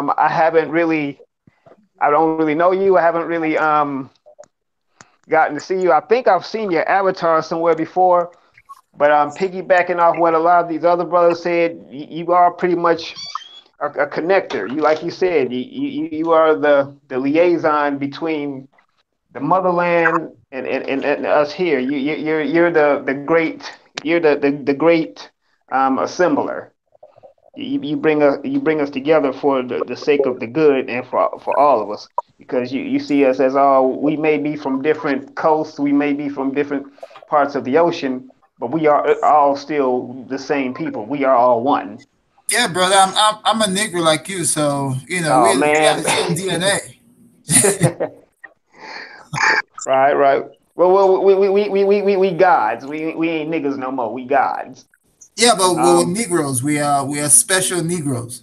exactly. Gab Talk Media, my brother. Basically, you are that interviewer. You're that guy. It's like you're like the upper echelon when it comes to the black interviews. You are that one, and you really do delve deep into the psyche of the person that you're interviewing, and wondering and just basically why they're interviewing. You're not the type that just goes with the narrative. Well, what everyone else is saying about a person. You want to get to the meat and potatoes of why is this person the way they are, and you don't, and then you formulate your own opinions. Crew reality, man, brother. In the short amount of time I've known you, you strike me as you are a very intelligent brother, and I'm probably saying that because of the Chi-Town connection. But we just have that about us. We just have some really deep conscious brothers that come up out of the Chi, particularly the South Side where I'm from, and you just I don't know. We might have met each other in Chicago and didn't know it. You just have that brother next door. We grew up together type of vibe, and I feel real comfortable with talking with you. Much Uh, appreciated, man. Southside all day. yes, sir. Southside all day. Um, J Dog, man, I've known you for about a year. You're like information man junior. You have all the goods. You got the rundown. You know who you know what's what, who's who. You always ready to share knowledge with people, that's a quality that's lost among a lot of the young people of the day, particularly in your age group. That you really you don't exude a lot of their qualities. You exude that nature like, no man, we need to share this. We need to let the people know this. And I respect that about you. Thank you very much, Aaron Collins. You're welcome. The real Aaron Collins. Yes, sir. Yes, sir. You're welcome, J Dog. Muhammad's the one. You know what? Before I know that and realized that was you, I saw you as Raul. I didn't realize that was you, but I believe I have been on the panel with you before. You just have that coach vibe that you try to coach the brothers into doing this. Yeah, we got to do it this way. Don't give up. Don't stop. We got to keep it going. You know, you just have that. Not to mention you look like one of my cousins too. So you Oh, just thank you, bro. yeah. You just have that. And I don't know. It's like Chicago and Brooklyn kind of got. I don't know. It's like got a kindred connection for some reason. And Yeah. maybe I'm just repeating something I heard Q Butter say, but BK and Chi Town, I don't know. I think the two of us tag teaming together could do some damage. Oh, no Yeah. doubt. Yeah, definitely. Brother Rob, man, once again, like I said with Crew, man, it's that Chi Town connection, and I might have kicked it with you too back home myself. You're very intelligent, and like the brothers, I heard some of the brothers say, you are the dean. You're that. You're that type of you're that protective cat that'll be like, okay, the bell to ring, you start gathering the students and bring them in here. You got that vibe, like, come on, ain't you supposed to have your little ass in class? Come on, let's go. I'll walk you to class and stuff like that. And you real eager to teach the youth and let them know what's going on. Um, who I don't know who the brother here that or the top cats. Welcome, brother. I don't know what to say about you. I think they say you have a boxing channel, so welcome to the panel. Yeah, he part of the LDBC family. Okay, LDBC all the way in the house. Well, welcome, brother. That's And right. of course, Peace to everybody on the panel. Appreciate the link, JT. Shout out to everybody in the chat. As Yes, sir. always, legendary family. You know that. Yeah, for sure. and the JT himself. What can I say, bro? JT, man, you just got that righteous gangster vibe to you. You got that cat that'll rally the troops. Be like, yo, man, let's go shut this shit down, man. We don't know we gonna let them have poison in our community. You just got that. Wow. You stir up the morality among the troops. Right. Yeah. I appreciate that. I never did nothing like that. What say What that again? JT, I like that. I like everybody say that. you I you kind like of get you. I like it. You gonna make you me like get a little more, little drink. you like the righteous gangster. the righteous guy. Hey, Brother Yeah, that's JT, yeah. brother JT. yes, sir. I didn't get to say anything about Gab. Go ahead. Okay, because I gotta make it quick because you know I gotta do my family thing just like he does. But Oh yeah, right. she's staring at me Got like a hawk. But I got a little permission. But yeah, I would like to call Gab the galvanizer, the Right. bridge. Oh, You galvanizing, know, strong one. yeah, that's the one that pretty much smothers everybody with logic, with caution, with careness, you know, and pretty much he can pretty much hang with the peasant and the master. So that's his nature. Is it's about growth and discovery. And so basically, as he's going on his journey, he's taking people with him and sharing all the stuff that he discovered as well. I see it all. I see it, and some people just don't understand it.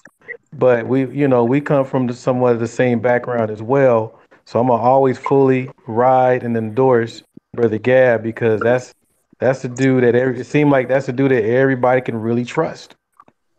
You know, so I would definitely put that on there. That's my big brother too. He's my elder too. I had to get that on you, dog. He's my elder as well. And now I'm done. All right. Cool. All right. Gab Talk Media. Yes, sir. Yes, sir. I Peace want to you, the I want you to tell you heard what I'm doing. So go ahead. You can yes, save me for last. Yes, sir. Yes, sir. Yeah, nah, definitely. Uh, First, man, I appreciate you biting me on. Anytime. Shout out to everybody on the panel, man. Let me start. Let me see. I'm gonna start from the left over here from my phone. Brother Aaron, man. Damn, bro. I don't even know how far we go back, but I know we kind of hang out in a lot of the same places. I know me and you hang out on some places where some of the other YouTubers, it just be me and you hanging out in some of these other places. And brother, you be like you got you in blue everywhere. You everybody's moderator, man. Which indicates somewhat of some loyalty and a lot of trust that people have seen in you, brother. Um, I appreciate you taking your stance to be a strong Christian, and standing up for your what you learn from your Christian experience on no matter what panel you're on. You're always standing on your square, man. I can appreciate that. Um, Me, you, information, man. I think we stood together the longest and strongest on as a group in terms that came out of that particular circle right there. So shout out to you, brother, for being strong, man, and hanging on to your principles and your righteousness, and the way that you express it. Brother Victor, is this Victor Lyons? No. Okay. I'm not aware of brother Victor right now, so I'm gonna have to hold off. But peace to you, brother. Oh, Brother, thanks, Gab. indeed. Peace to brother Rob, man. This I feel like this my homie right here now. Um, I think I met brother Rob through DS1, man. Sheep Stay Sleep TV. As I almost the same time I met the Underrated JT, man. And this whole crew, these my bros. I call this my home. Sheep Stay Sleep TV, JT, and Sunny Boxing Talk, and now Malik Omar, man.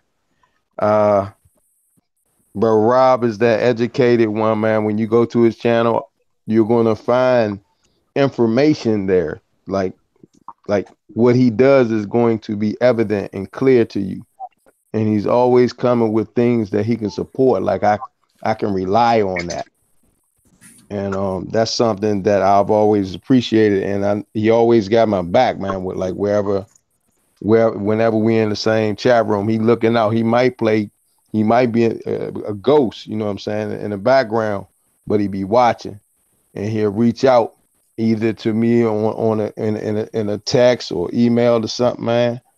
And brother just he know how to hold his down too, man. And he stands on his square. Um, Brother Art, y'all forgive me in terms of memory, but Art like that, like shit. Art like be in a room with you all the time. He might be ghosting too. He does not have to say a lot all the time. He's not looking for the spotlight necessarily. He does not have to have the last word or the first word. These things are appreciated. He also will reach out to me, man, either in the chat or in the background, man, to give me some encouragement on what it is that I'm doing. He'll shoot me suggestions. He's always, even y'all don't know, but even during my interviews, brother will shoot a question that I hadn't thought of, like that makes the interview that much more insightful. He might do it behind the scenes, or he'll do it right there in the chat. So, he'd be looking out for things that I might have not considered. So shout out to the brother for the love that he's shown. Big J Dog. What's Yeah. up, brother? What's up? What's going on, man? We ain't hung out in a minute. But I was recently talking to Nyla. As a matter of fact, me and her was talking about you on her panel. and talking about. I told her I would reach out to you, bro. So to see if you was interested in an interview, man, because a lot of people don't know that they have been linked together because of you, because of what you do on your channel. You was one of the first brothers that I seen run a channel almost by bigging up other people. Like, and I didn't even know about Nyla Says, or like I didn't know these people. It was several people that I found out about by watching your channel, and I remember you big my channel up. You know, Yes. yeah, Yeah. that was a big deal, and I was like, damn, this is interesting that somebody is even holding a channel that just is like, hey, listen, check this person out over here, check this person out over there, Paris, Milan, all of these people. But that's a real giving spirit, brother. That's a real you're not trying to hold all of the glory to yourself. You're building up a channel by showing other channels love. And like that's a like real big deal, and it shouldn't go unnoticed, man. So shout out to you for that, bro.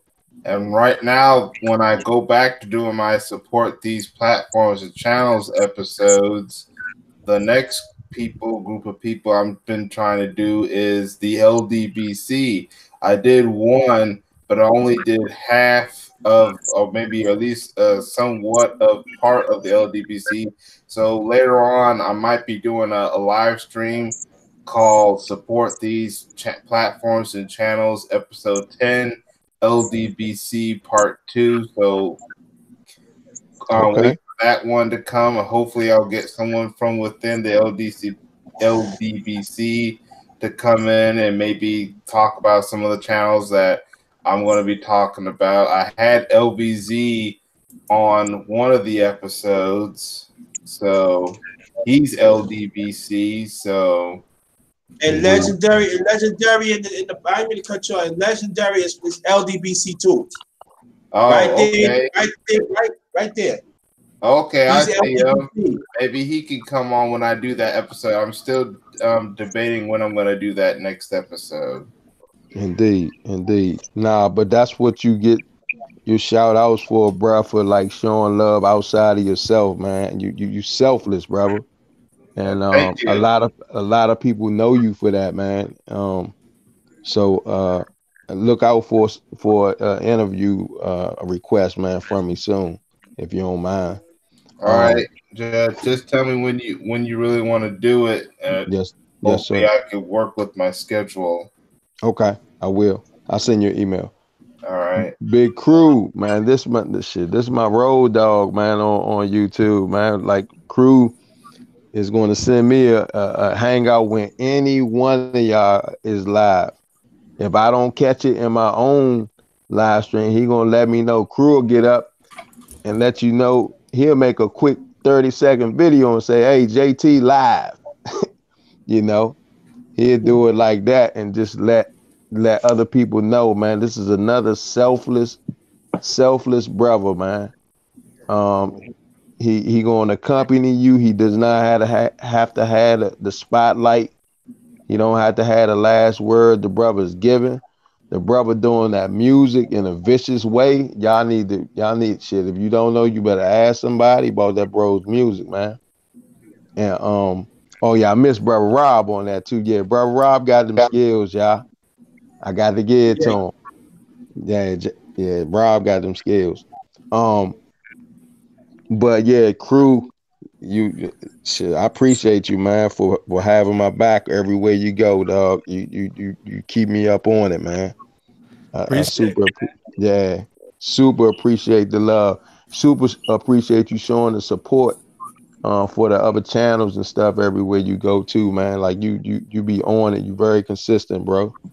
Um, brother, I think Muhammad won, man. I didn't know that was Muhammad won, man. But me and him haven't interacted, but I have seen him in the chats and some kind of a consistent basis, man. And I appreciate your comments that you gave me earlier, and I appreciate everybody's comments to me about being an interviewer, man. No You just problem. yeah, you seem like the OG man. You and like you and JT like the OGs, man. Yeah, And man. Yeah, I'm a little older than JT. I'm a little older than JT, but that's what's up, man. But I've been seeing you out Yeah. there, brother, and I appreciate your support. Um, the brother that's in the LBDC, I decided to say peace to you, brother. I haven't interacted with you. I don't think, but peace to you. And Peace to you JT, too, King. oh yeah, yes sir, yes sir. JT, you the man, dog. I appreciate you, brother. Again, man, it's like our crew is like I always gonna say is like home to me, man. I haven't found another group of brothers that I don't know if it's the age group that we in that makes me feel like that, or is it I don't know. We didn't grow up in the same area, but if you feel like one of them dudes I grew up with, man, that was always looking out for me. You know what I'm saying?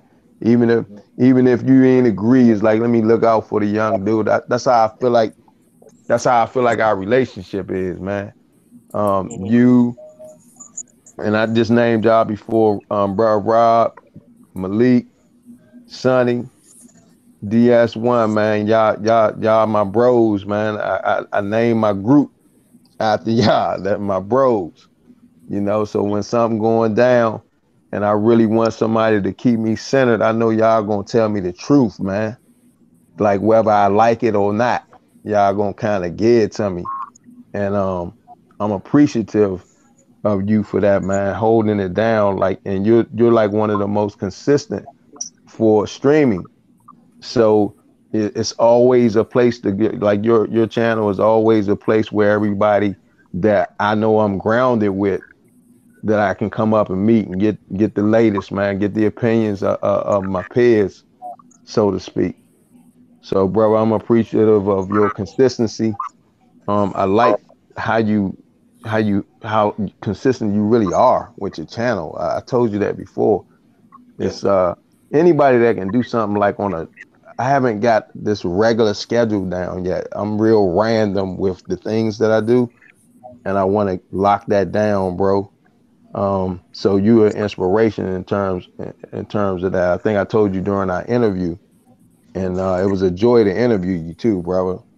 Um, that was fun, and I'm glad that you are working some things out in your personal life, but you allowing people in on what you had to go through and what you currently go through, personally, so that you can help somebody else that might be going through something similar, bro. So I appreciate you, man. But Gab, before you leave, Hmm. you could elaborate on a little bit if you want. This all men right here. I don't have, Oh, if you oh, want oh, man, more, I ain't wanna. what you Yeah, talking about? yeah. It's kind of sensitive for me, but Okay. your whole thing with what you had to go through with the man, I don't want to, JT. Okay, no Yeah, problem. Well, I know what you're talking about. yeah, yeah, yeah. But yeah, that I think it takes like a really big person to unmask themselves like that before the world, man, because this is literally before the world. But it's a big benefit for some people. I mean, even if I didn't even go through it, but to see somebody got enough heart and nerve to, you know, kind of diagnose themselves or share a part of a deep part of themselves with the world like that, man, in a way where could have been considered embarrassing for you. It could have been considered a whole bunch of different things, man. But you stepped out here, man. Anyway, and that's some shit to be admired to me. So that's where I'm at with that, man. So shout out to you, brother, for bringing all these great brothers together too on a regular basis. I appreciate That's that. my piece. Stay right there. Eeny, meeny, let me stop. Legendary. No, no, hold up, Legendary. Not you yet. Victor. Oh, uh, good day, panel. How you all doing? I don't really know. Peace, peace. It was Crew that brought me to the panel today. Crew has been very instrumental, trying to meet up with brothers in the States, to get to talk. I met him like a month, 2 months ago last year, and Okay. it made me come to my first panel, and we discussed, and I was able to share my 2 cents. Um, so far, so good. I think I've listened to Gab's media once, and when he was interviewing Cynthia G, the guy's a good interviewer, and I wanted to listen to how Cynthia G was responding because I used to watch Cynthia G's channel, but her bashing of brothers were becoming so annoying. I have to say it anyway. Um, um, Crew brought me to JT's channel today, so I'm just like listening through to learn more. Okay. Yeah, I think Okay. yeah, definitely.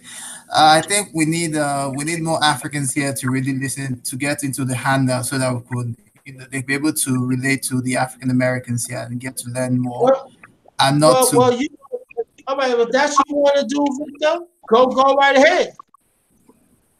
so yeah, because definitely it's for me, how will I put it, I feel that more of our brothers in the continent need to hang out in these hangout shows and watch a lot of YouTube channels about, especially Black YouTube, showing the real what's going on in America and also in Canada and other places. Because let me say this: all you guys bring a lot of truth information. What's going on? A lot of us in Africa have been brainwashed to believe what white fragility media brings to us all the time, which is all bullshit anyway. Another brother that is not here, but I would love to give him a shout out. His name is Tyron Rose. The guy brings a lot of news from America, and I've learned a lot from that brother. I just want to Cool. say that the whole panel, you guys are doing a great job. I must say, I wish our African brothers were doing the same. It's just that we have a few of them on YouTube that speak out. I know of one. Her name is Dr. Mumbi. She's a woke like myself. Oh, really? Oh, so is it possible that one day, one of the lives she can come with you? Could you tell her about, matter of fact, each of our channels? Yeah, definitely. I could send her an email and let her know that she knows that she's really linked up to some of the big Black YouTubers like Phil the Advice Show, so Oh, really? many. Yeah, so and in her YouTube channel she brings a lot of stuff. The sister is really awoke. She's from Kenya. Yeah, she was on Yeah, I didn't know O'Shea's she was channel too. Igbo. O'Shea, yeah, she's really awoke. Oh, she Like was. people need I to didn't know learn. they had Igbo in Kenya. I didn't know that. No, I No. mean like Kenya is a different country. Like she brings a lot of information that we need to always look at her channel. She brings a lot of information. She's really woke. She's Mm. from Kenya. She was with O'Shea, yeah, and she brought her and O'Shea. They were in Kenya and they did a video together. And she brings a lot of stuff, and she's also linked with the Field the Advice Show. Okay, so do me a favor when you talk to the sister. I think crew, give 'em my email, and I want you to um forward this live, okay? Yeah, I got you. I got you. Okay. All right. Thanks a lot, Victor. Legendary, the one and only legendary Top Cat, LDBC. Peace, peace. Oh man, I just want to give thanks to all y'all kings on the panel, man. You know, I'm kind of younger. You feel me? I ain't number 29, so you know, y'all. Yeah, You could have fooled me. Yeah. But you know, I come up out of the Black Liberation Movement, whatever. I studied with a lot of people in the movement or whatever. So just coming through here, like a lot of people saying in the chat, and like the King just spoke on, this just feel like home. So I always gravitated around to this channel, you know. And what I really, you know, so I can't really just say too much about you Kings yet, but y'all are very, very knowledgeable, and I do feel comfortable when I'm in the building, you know. And I really like the fact how Rob and a couple of the other brothers, they show love to JT, you know what I'm saying? I love every time I come through, they always in the building, you know what I'm saying? So I respect that a lot. But, you know, and again, JT, man, you know, I always love coming through, listening to you, or I catch the video, you know, a little later or whatever while I'm on the road. But, yeah, respect, King. Respect to you, too. So I guess it's my turn, right? Is it? Yes, sir. Oh, man. This gonna be hard. I don't know I could top what y'all could do. I don't know, but I'm gonna start from Victor. What I know from you tonight, brother, you is a warrior. How old are you? You don't mind asking. I'm 33. You're 33. Good. And I wanna let you know that as us Africans in this country, we have been misled. And I want to thank you so much to reach out to us to let us know that we are one African family in the world. Yeah, we are, definitely. A brother of your age, you need to be commended. And I want to thank you so much that you didn't turn your back from us as some Africans Saturday if I had turned it back from us. And you stay the true you are. Because it's going to take people like you to bridge the gap. The Africans in this country and the motherland. It's going to take you. And understand it's going to be a fight against this oppressed world. Instead of talking white supremacy, I call it oppressed system. And you know what I'm talking about. So I salute. Yeah, definitely. I understand the whole system of this so-called white fragility. I don't really call it supremacy because I feel that the people doing all this damage are doing it because they're scared. They're not doing it because they're powerful. Exactly. Right, exactly. They're doing it because they're scared. Yeah, they're scared. And my brother, Aaron Collins, the real Aaron, because he's one of the few brothers I know for a minute. And I'm just wanting to salute you.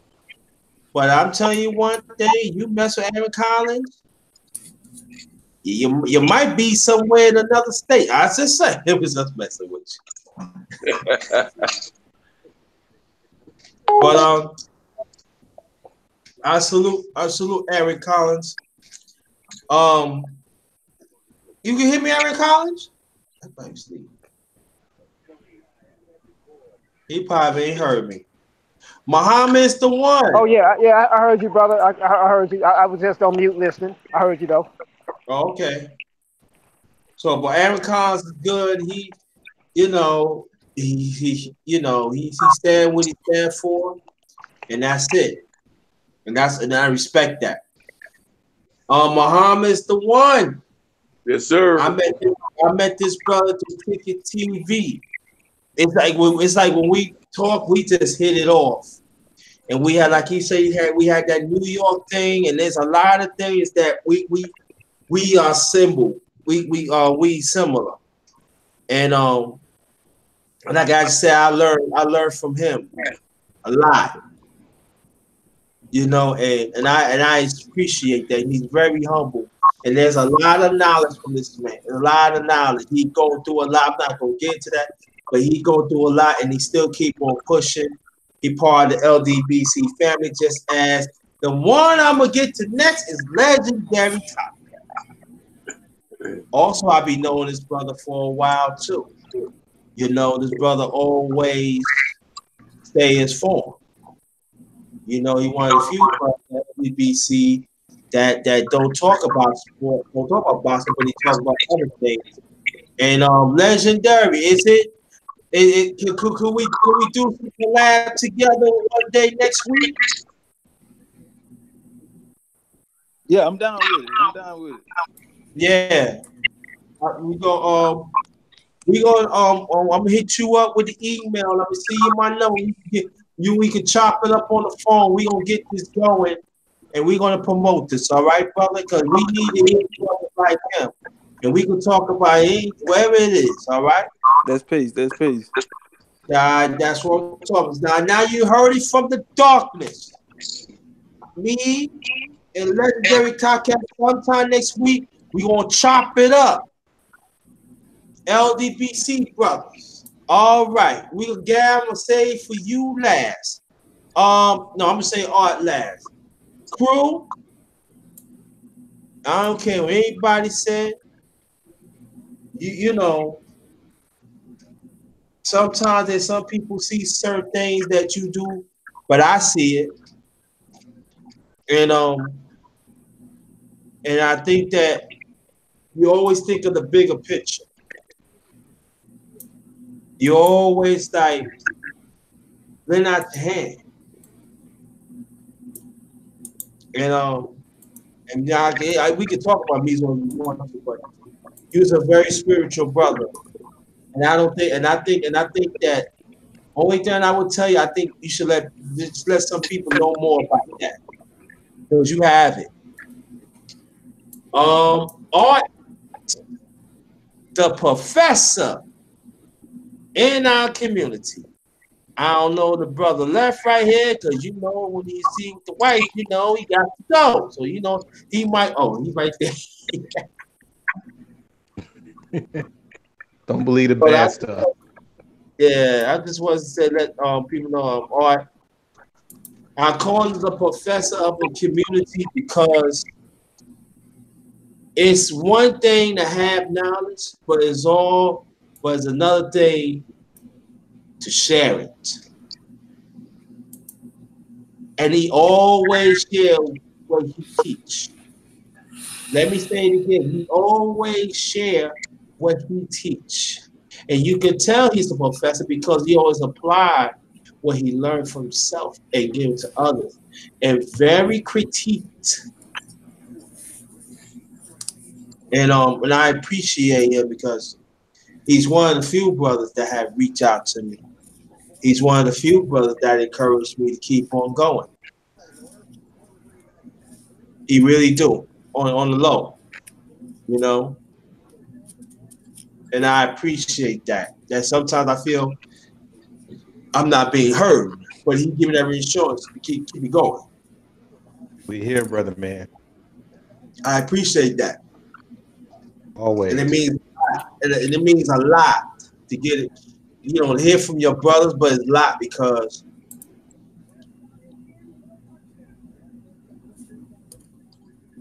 and it's not a popular. I know people want to be noticed, and there's nothing wrong with that. But when you come for your true form for years of experience, and when you don't get that push, it could be frustrating at times.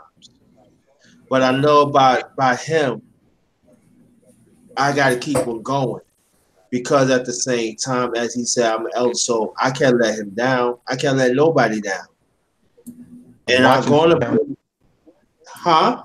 I'm watching. I'm watching whatever you do. I'm right behind you.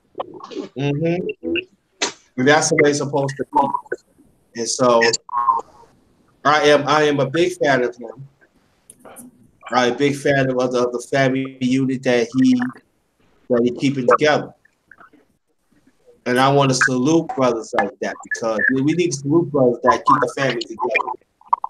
But at the same time, that had the still zeal to fight for the right by people.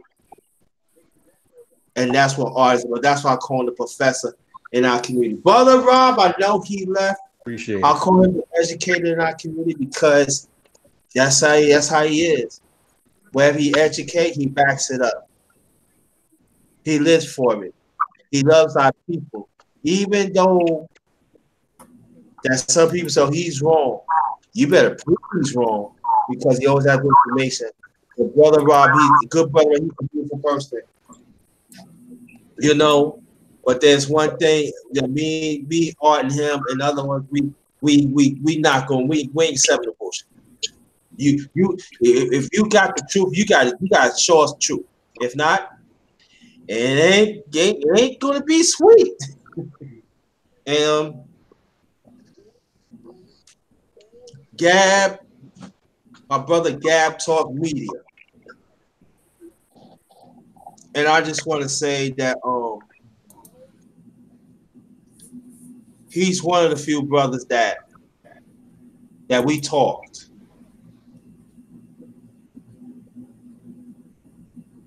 Sometimes we talk eternal stuff. We be going back and forth for like, why is our community acting like this? You know, Gab, you can hear me? I'm sorry, my wife on the phone. Hold on. Oh, wife. My bad. I know. Hey, yo, wife phone.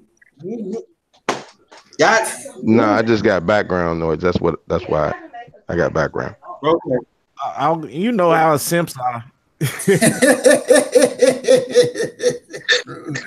Hey, great. But get back to Gab. But we talked, and I can say that's my brother. And there's one thing about Gab, I know that if you stand on righteousness, he's with you. But if you're not getting it right, he'll give you some chances. But you should never burn your bridge on him. And I met once, I'm not gonna say his name. I met once, it was a brother went after him. Did not have no facts or nothing. And when I heard about it, I said, don't even worry about it. I got your back. And I went ham on the kid. I went ham. Because I feel like this. He's a Muslim. He's a family man. He's, wherever he works in Allah, whatever it is, he's standing up strong for our family. And he wants the better for our people. And I'm in alignment with that. You know, we always say, brother, we gotta do better. Yeah, it's true. We gotta do better.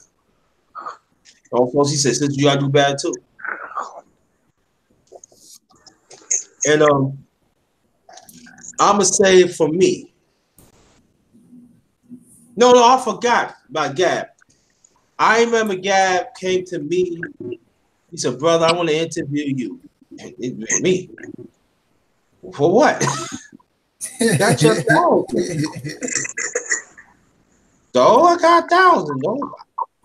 But I understand what he's saying. I had to get it because he heard my story. And he said, when you get your 1,000, I'm going to interview you. And I never forget, he got in touch with me, he called, through me Google Hangouts. He said, I want to interview you. And then I remember he interviewed me on a Tuesday, 8 o'clock. And I thought about the long road I took to get 1,000. And he captured that, you know? And I appreciate that he did that. Because Gad was always the first to acknowledge. He's something like me. He announced the underdog.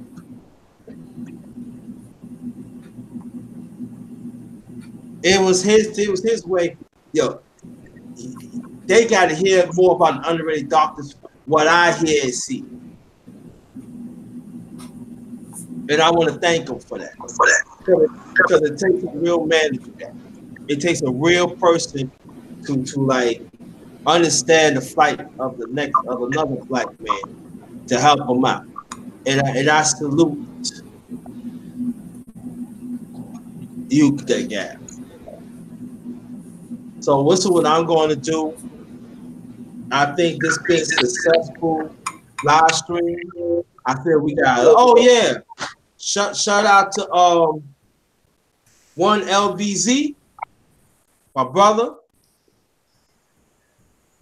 and Victor. This is how we do. When I end it, I ask each person to make their last remarks, and that's it. So Victor, I'm gonna say make your last remarks, and I'm gonna go down the line.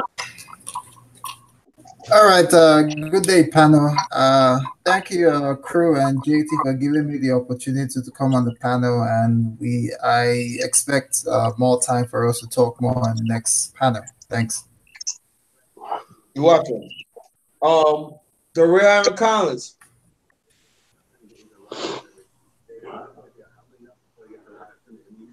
Is he The there? real Aaron Collins.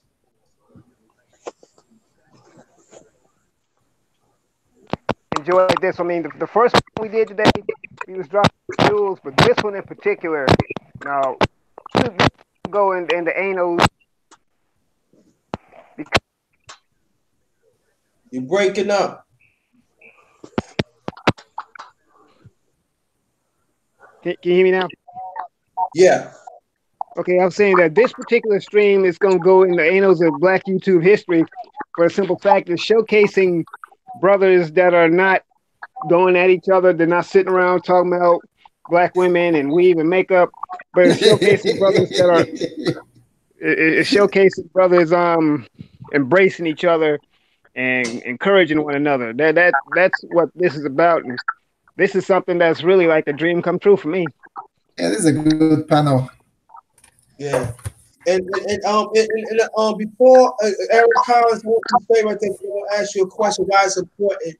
Then I'm gonna go down the line and ask for last remarks and everything. And each brother, I want you to go like first day today, because today is Sunday. I don't know, and I want you to tell them this is brotherhood. Tell them if they don't believe you, share it. It's okay. So Erica, so tell the outside why it's so important. Why it's so important for brothers?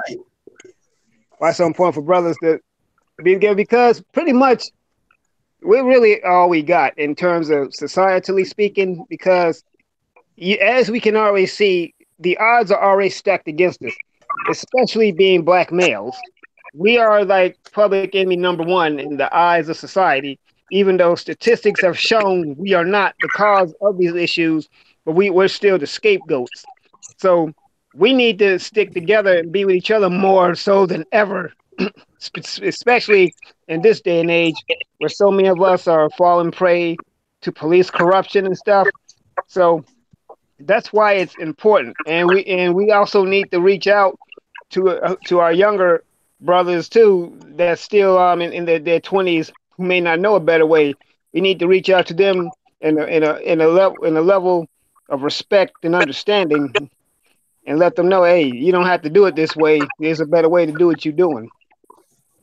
Also, we need to unify by all means. Like, we need to think collectively because we're in a system that is, whether you're African American, African, or in African in the Caribbean, or African or Latino, or you're African in Europe or in any other parts of the world, we should understand that this system is not just an American system. This is a global system that is against us.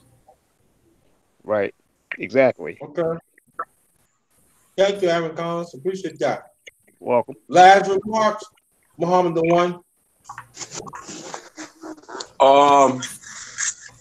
Tonight was a very historic night. So historic that right now we're trying to take down the walls of the myth that brothers can't get together. And I think we were successful. You know, I have that opinion. And I'm pretty sure that you guys share the same opinion I do. And if we keep at it, and then where the rubber meets the road, we enact certain endeavors to ensure what we started tonight, we'll be a better people for it. And as for the youth and young fellas, we have to restore the specter of hope in them, because a lot of them don't have any hope within what they can do. And piggybacking off of the real Alan Collins, what he just said, there's a long arm that we have to extend to them to let them know there's another way to do things, and we have to give them the alternatives and show them a different way. And with that, I bid peace and love to everybody here on this panel. Thank you, JT, for having me. As always, I'm very humbled by these experiences, and I learned as well listening to everybody's soliloquies. And man, brother, yo, and peace to the chat too. For those who are in the chat, peace to the queen that always show up with consistency. Thank you very much, and have a blessed night, everybody. And stay right there. Legendary, my brother. Peace again. I want to say appreciate you, JT, for shooting me the link or whatever. Anytime. Getting a chance to come up here and listen to y'all Kings build. I feel like it's imperative that we have these bills like taking place right now, and that you be putting on Underrated. We do understand that it's a systematic war against the Black African on the continent and of the diaspora, so we do need to sit down and organize some things. It's something real important coming up next year, the presidential elections. So the thing that happened with the Princess Jasmine here in Houston, I got an echo, my bad. Yeah, the 7-year-old girl got killed, Jasmine. Today it was everybody got together on the east side. Victor, hold. Victor, mute your mic. Okay, all right. Yeah, so it was a big gathering today on the east side of Houston, and at the Walmart that the princess got killed at, and they are making announcements now that they have a suspect in custody or whatever. So I don't know if everybody knew that or whatever about the little 7-year-old got killed in Houston. I'm glad to hear that, brother Top Cat. I'm glad to hear that because I've been feeling a certain way about that incident, man, ever since I heard it. I'm still hot behind that. Yeah, and that was close to home. I'm from the east side of Houston, so that was real close to home. Oh, wow. Yeah. Wow.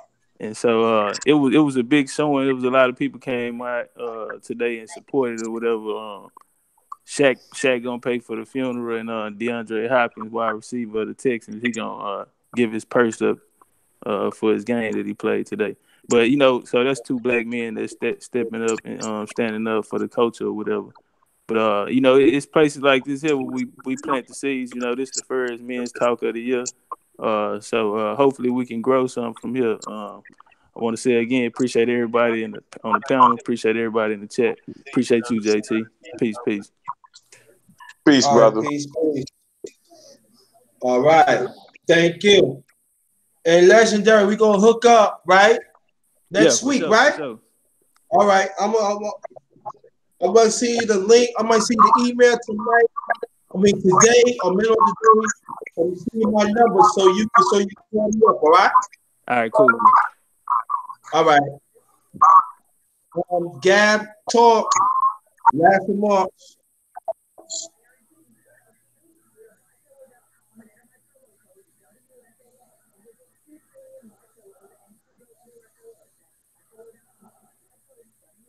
Gab Talk Media.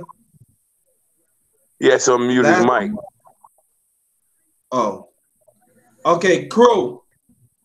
Last remarks, please.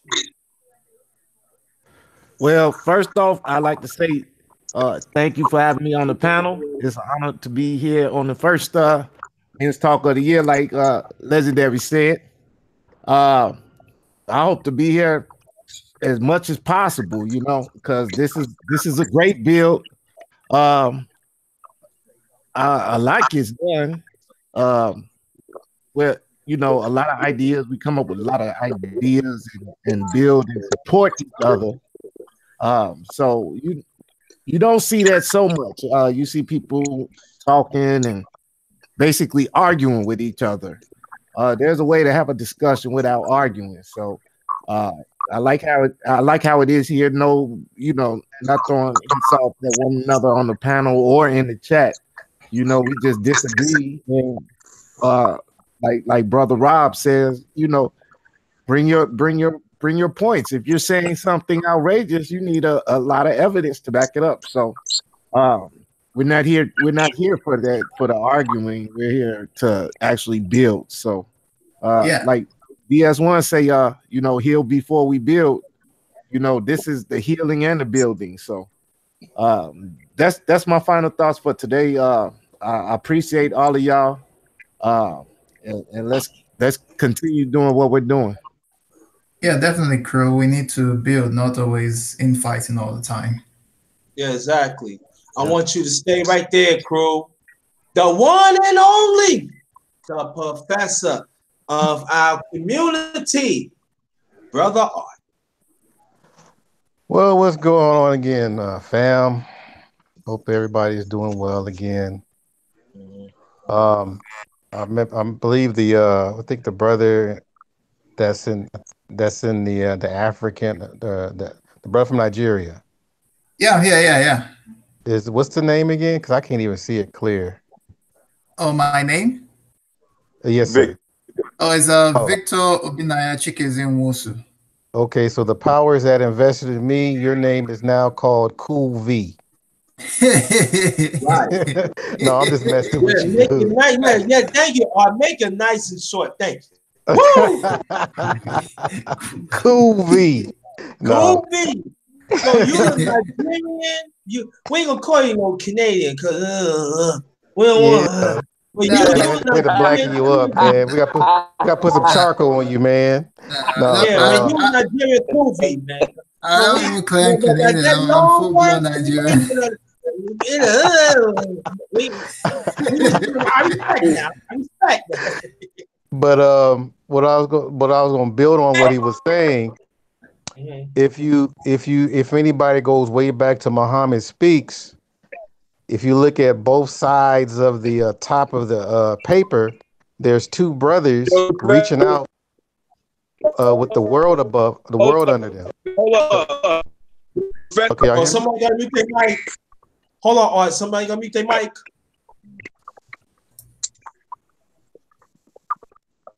Right. Okay, go ahead, Art. Okay, I think I sound like I was underwater, probably.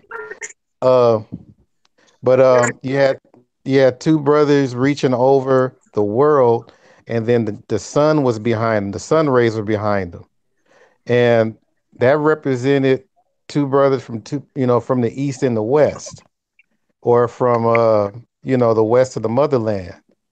And so that ideal has already been in place, even back to Pan Africanism, all those things. So either way it goes, we do have a family away from this part of the world, and we have to reach out to them, and we still have to keep our feet grounded on where we're from. So, I mean, I'm always about connecting with anybody of my bloodline in other parts of the world. Yeah, That's why I'm definitely. able. So Yeah, that's why definitely. I'm Because starting to go yeah, ahead, brother. I'm sorry. yeah, because definitely we are all around the world. We're everywhere. We're even in Asia. We're in Australia. We're in New Zealand. We're in Oceania, and we're Yes. everywhere. So I'm trying to, get acquainted with different languages. I mean, I don't. I mean, I'm trying to learn Fulani, but I do know a little bit of Igbo and all, different parts of Africa. I don't care if it's good morning, hello, but at least learn something so you can get that vibration in your body. Yeah, You know. definitely. Yeah, like people don't know that the Fulani tribe came from they came as invaders from the Middle East to Africa, and they were solely involved with the slave trade, because they say that Africans sold Africans and Negroes sold Negroes. Actually, it was not really Negroes that sold Negroes. It was people from the Middle East that were dark skinned like us, the Tuaregs, the Bushmen, the guys from the Fulani, or we call them the Fullahs, that were Hmm. migrated into Africa, and they helped the slave master to aid in the slave trade back in the day. And they're still doing it till today. I Yeah, have proofs to prove. I was told that was a common language that tied all the other languages together in Nigeria, right? Yeah, actually, the Fulani are not really Nigerian. They come from the outside, but they came in as invaders into Nigeria. So they make up 90% of the northern region. Okay, So so that's like English here. yeah, it's like definitely the Fulani is just it's just a foreign language in Nigeria. They're not really from Nigeria, but they came as invaders from Nigeria.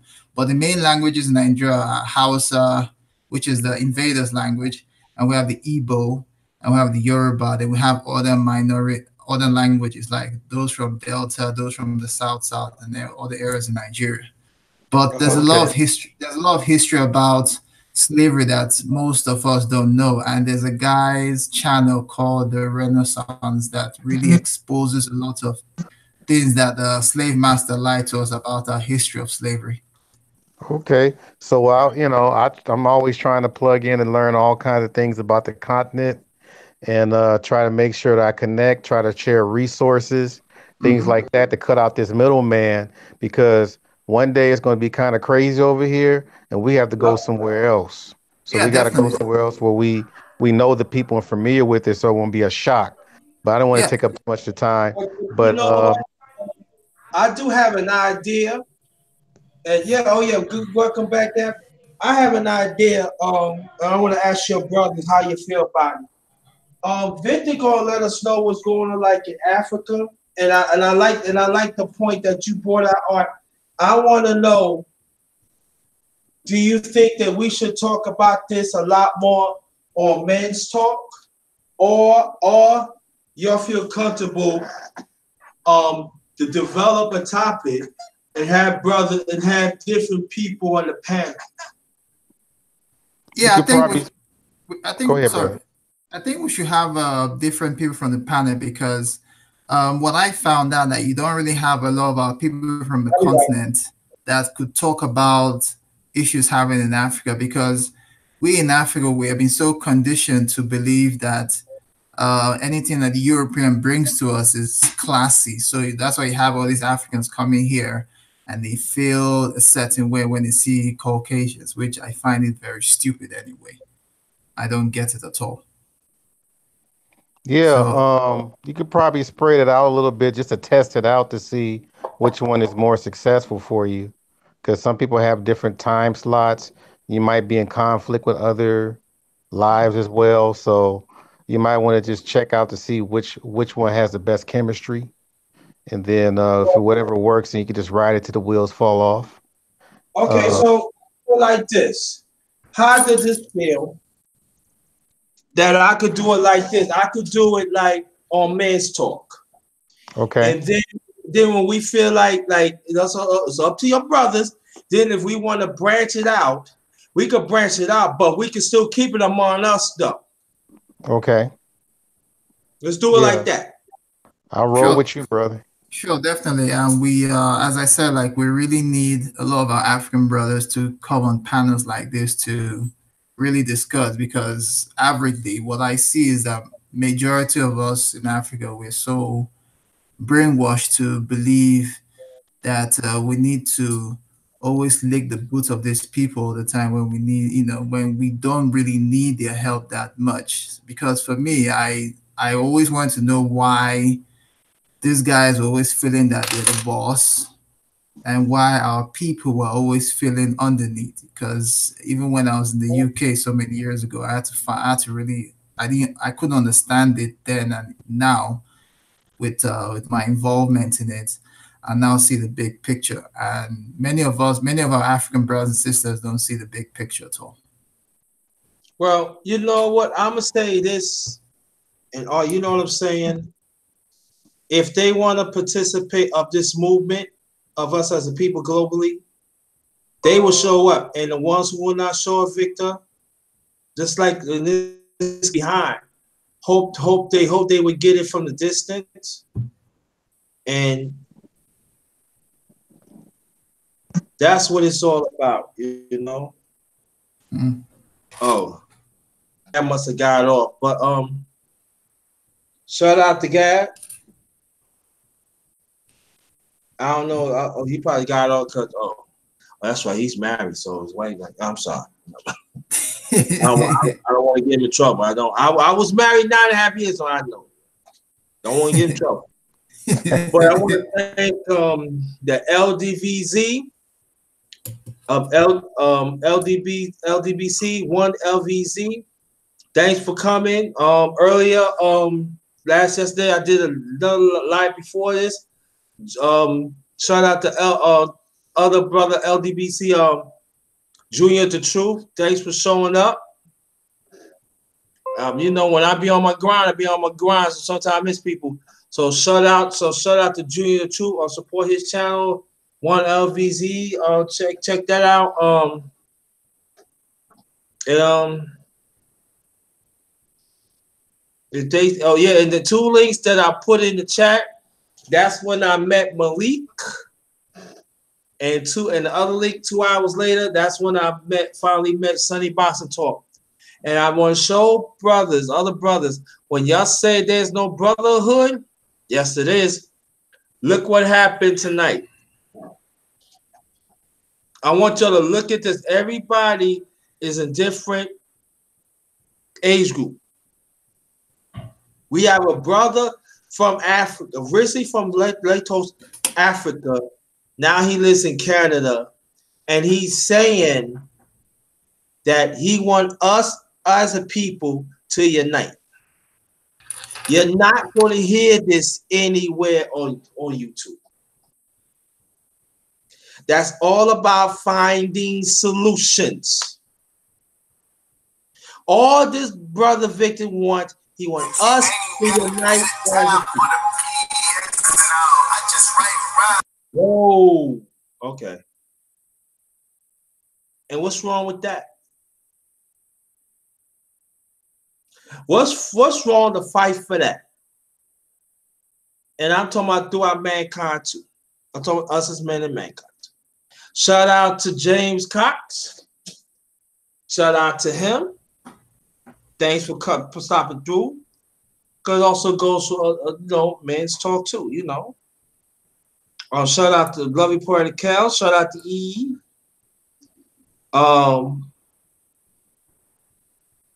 Shout out to beautiful Annette B.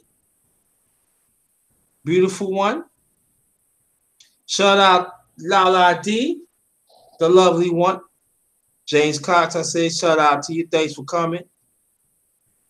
Chocolate, as always, thanks for coming. I appreciate you.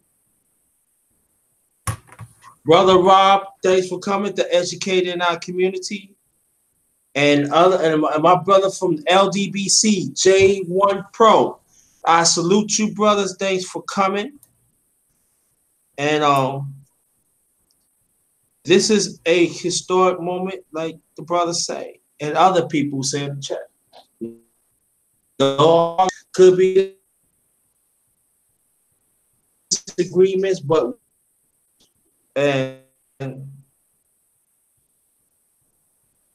not take that away from us. So anybody act all stupid, they can push this, they can show this, and I know they be looking stupid.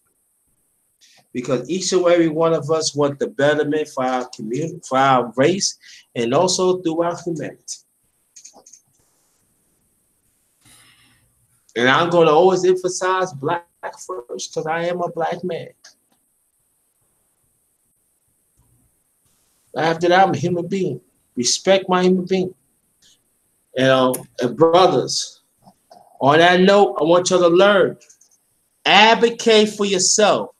When you advocate for yourself, you're strong for your family. Very important. Let me say it again. Advocate for yourself, brothers. There's nothing wrong. When you do that, you be strong for your family. Kenneth Nash, man, you be coming late lately. What's going on, my brother? How you feel? I really appreciate it. But I'm getting ready to close it. So, Kenneth Nash, you have to catch it on the weed wine. And all I can say, I don't know why I'm gonna do the fellowship live. I have to probably go in the morning get some stuff. Never know, I might do that. But this is successful brotherhood, successful 2019. Man's Talk is so successful. And I want to thank each and every one who had part of it, the panel and the chat. You are greatly appreciated. And on this note, I'll be back, but this one, Ghost.